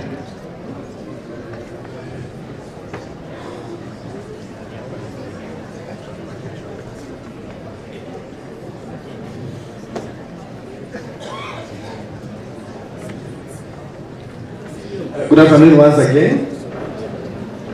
I don't think we should. I don't think we can be able to do demonstration of planting a seed in this hall. So I will actually just go through an explanation because we really cannot be able to do that. But I'll say some of the key important things about a seed or growing seed.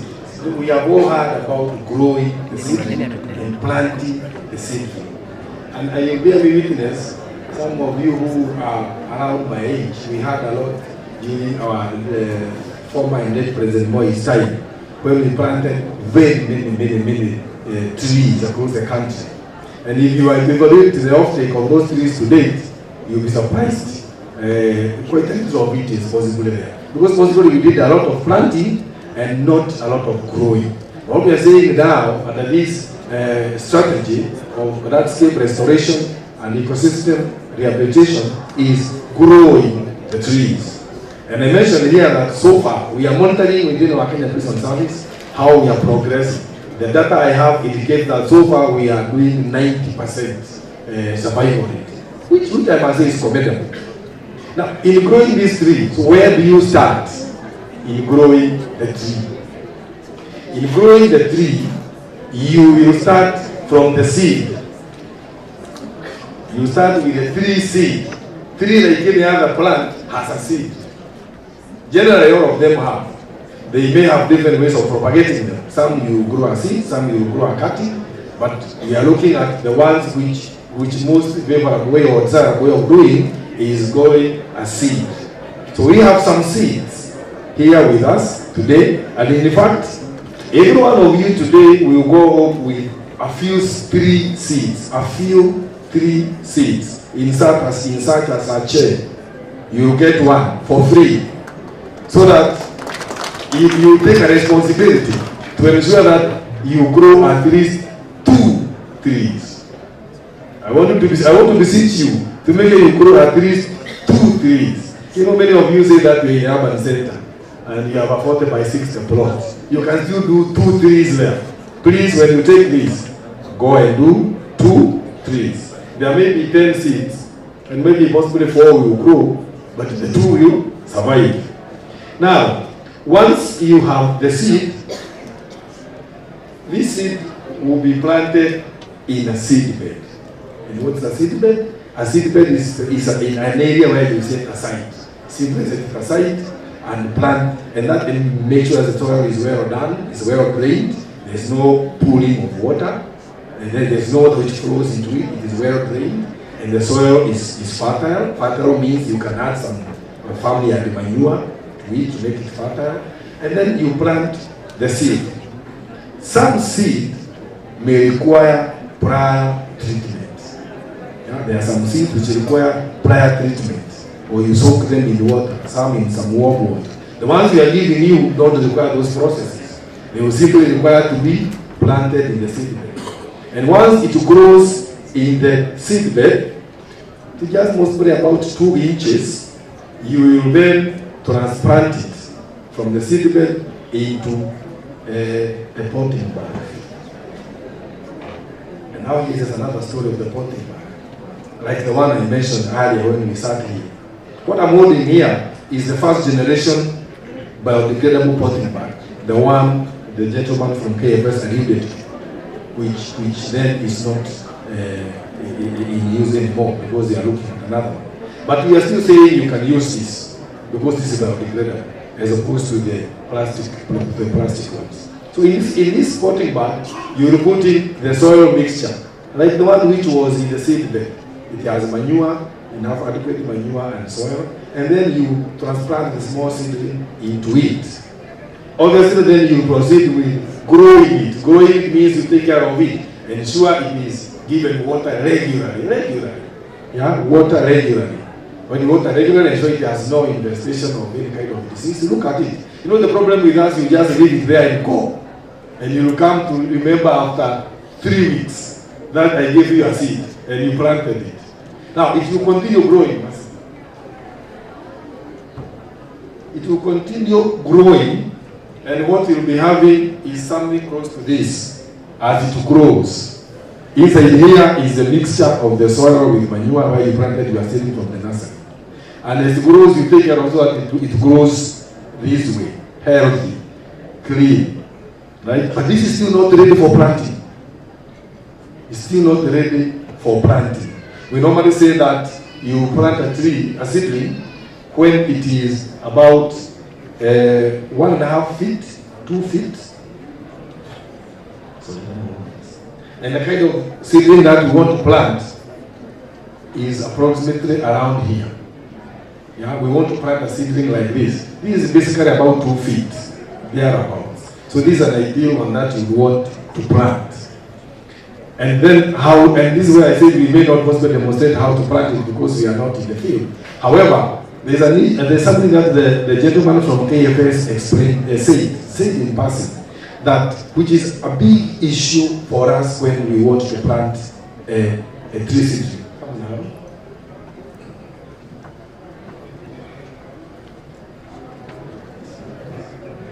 Now, you see, many of us just tear. They just tear this paper. Many of us. I will tell you about 70% of us just tear this paper into pieces, remove the plant, just make sure that the soil is not falling apart, and they plant it. But where does the paper go to, especially the plastic paper? Many of us people forget. They actually leave it where they are planting a tree. They are main business. If you go down where you planted the seedlings on Monday, you will still find a lot of plastic papers around there. That is the wrong way of doing it. Please don't tear this paper. Remember the 3 R's of environmental protection. Yeah? And what is it? Reduce, reuse, recycle. The 3 R's. Reduce, reuse, recycle. What this gentleman said was that, hold here, turn upside down. Turn upside down. You should normally hold your seedling upside down like this, ordinarily, and make sure that before you do this, make sure the soil is slightly wet. You can put in a little water. And then massage it. Yeah? You massage it so that this paper loosens from the soil. And then what you do is, when you turn it upside down, you will pull this paper up. I don't want to do that because it might really get messy. But you will pull it up so that it comes out. And you are left with the soil in your hand and tree turned upside down. After which then you will have the paper separate and the tree and the seedling with the soil separate. You see, now you can then reuse the paper bag that you have used. Right? And then you will plant your seedling. Yeah? And how will you do that? How will you do the planting? You need to have pitted a hole. Yeah? Call it digging a hole, simply. Where you want to plant the tree. It's called pitting, but dig a hole. What kind of a hole? Many of us just dig a small hole with a hole. They come in a hurry, like they want to plant maize in the rural area, just dig a few, and then come and just put the tree there and funica and go. But ordinarily, you need to have, ideally you need to have a hole which is square in shape, approximately 1.5 feet to 2 feet square. 1.5 to 2, 1.5 to 2, deep 1.5 to 2 feet deep. And then you put the same mixture you have in this potting bag, a mixture of soil and manure. Many of us don't think that a tree requires to be manured. It has to be. Remember, planting and growing a tree is a science. It's not just a simple thing. It's a thing that you need to inculcate in yourself. So then you come in and do a small hole and put down this seedling in that mixture in a bigger hole and cover it. Of course, thereafter, put water. That is water the tree. And from there, you regularly, I say, water that tree. But there's another thing that we also forget in the growing. See what many of us again, and when I say many of us, I'm still one of the many who does that. Once you plant the tree, you forget it. You forget. Like once you planted on 13, and with the rains now, today is 10 days down the line, a lot of grass or weeds are already encroaching on those seedlings. We forget to go back and check. This is part of the growing. You must ensure that around that tree, you regularly maintain any growth which comes there. And let me use this table as an example. if you have the sitting at the center of this small table, then ensure that at least 1.5 feet around it is very clean. You always regularly maintain. Go around, remove any encroachment of weeds and unwanted grasses so that this tree is able to grow healthy. We always forget that. As a matter of fact, you plant the tree and forget it. And never go back there until you are reminded, or you just stumble on it where you planted. So purposefully grow that tree. It requires some effort and commitment. And when you do that, I can assure you we are right on our target of 15 billion in this country. Finally, just to mention, you see, when we say climate change and afforestation, many of us don't associate the climate change which is talked about with their everyday life. But let me just show you something that you have reminded something you have gone through, which you may not have noticed or you ignored. We have just come from the worst drought around the Horn of Africa, and Eastern and Horn of Africa. We have just come from the worst drought in 40 years. Everybody said so, even if you read, it was the worst drought in 40 years around East Africa and the Horn of Africa.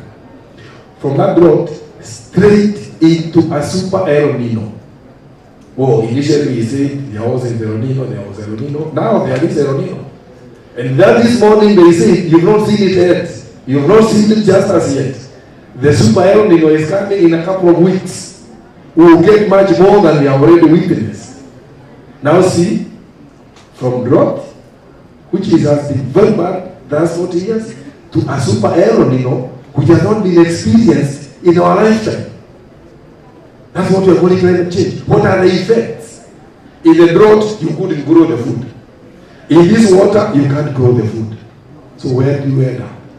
Now that's why we must mitigate climate change and do environmental protection. Thank you very much.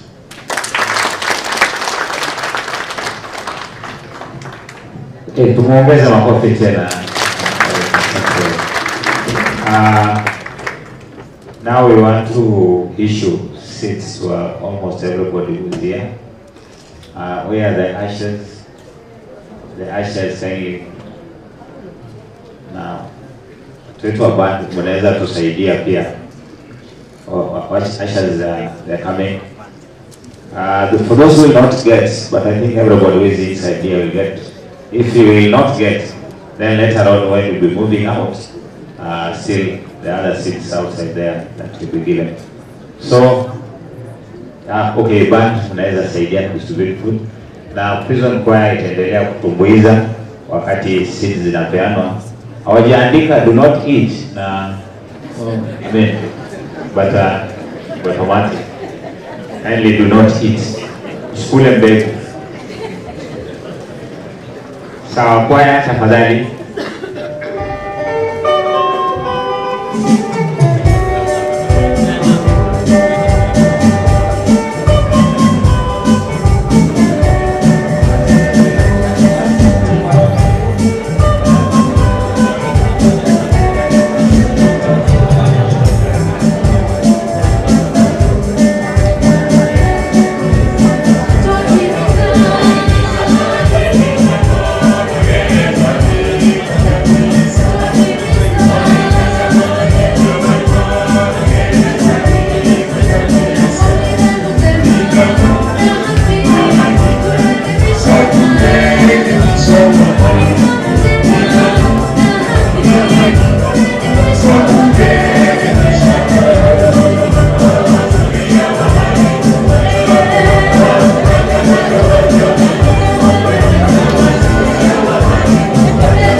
mahali mnaenda.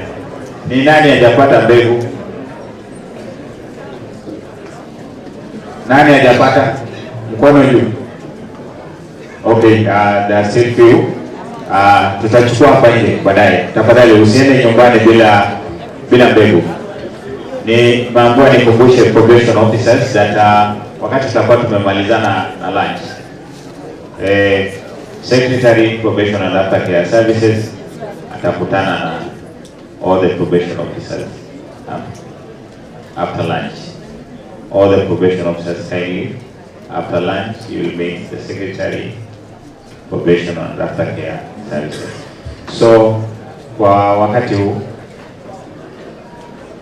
huu ningependa kupeleka moja kwa moja hadi kwa Secretary Administration atueleze mawili matatu. Karibu.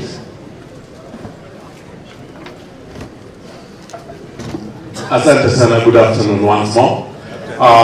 Mine is simple on behalf of the PS to thank number one, the moderators whom we had, to thank the panelists. I believe they've done a good job. Sikweli. Asante, and also everybody else who has made today a successful day. Three things. One, our program tomorrow starts at 8 a.m. Tomorrow is the last day. Kindly let us start the program, not arrive at 8, but start the program at 8. That means we arrive a little earlier than 8 a.m. Secondly, today lunch is served at Savo 3. So it will be as we go out to Savo to the very end. Okay, yeah. Where am I pointing? Right, left? Okay, that one. That's where we will go for lunch. And that number 3, all the service teams, immediately after lunch, we also meet here. The room is big. Secretary tutajua tutapangana namna gani. Asante. God bless you. Yes, CGP. For coming, I have a very special announcement. Very special. Tomorrow I'm offering a special gift for anybody who will be able to conduct these people to give us nice tune. Not uniform to people. If uniform people could have been a director of music, so you will call me. For our partners and every other civilian, whoever will be able to stand here to conduct some music, I have a special gift for you tomorrow. The one we have today, I will give you an opportunity. Sir, does that include me? I'm also civilian. Okay, sir. Asante sana. To obey lunch, and then after lunch we break until tomorrow, except for the service teams. Unfortunately, Commissioner amekataa niwe mmoja wao. Asante. Karibu. We pray, somebody pray for lunch, and then we pray for lunch. So Chaplain Abednego kindly come forward. So labda kuwapatia tu timu ile sumunaona haitumii mikono yote ile ndio. So tafuta kijiji, alafu I think watu wanaweza pata timu pale. Abednego kindly, where is he? Chaplain Abednego.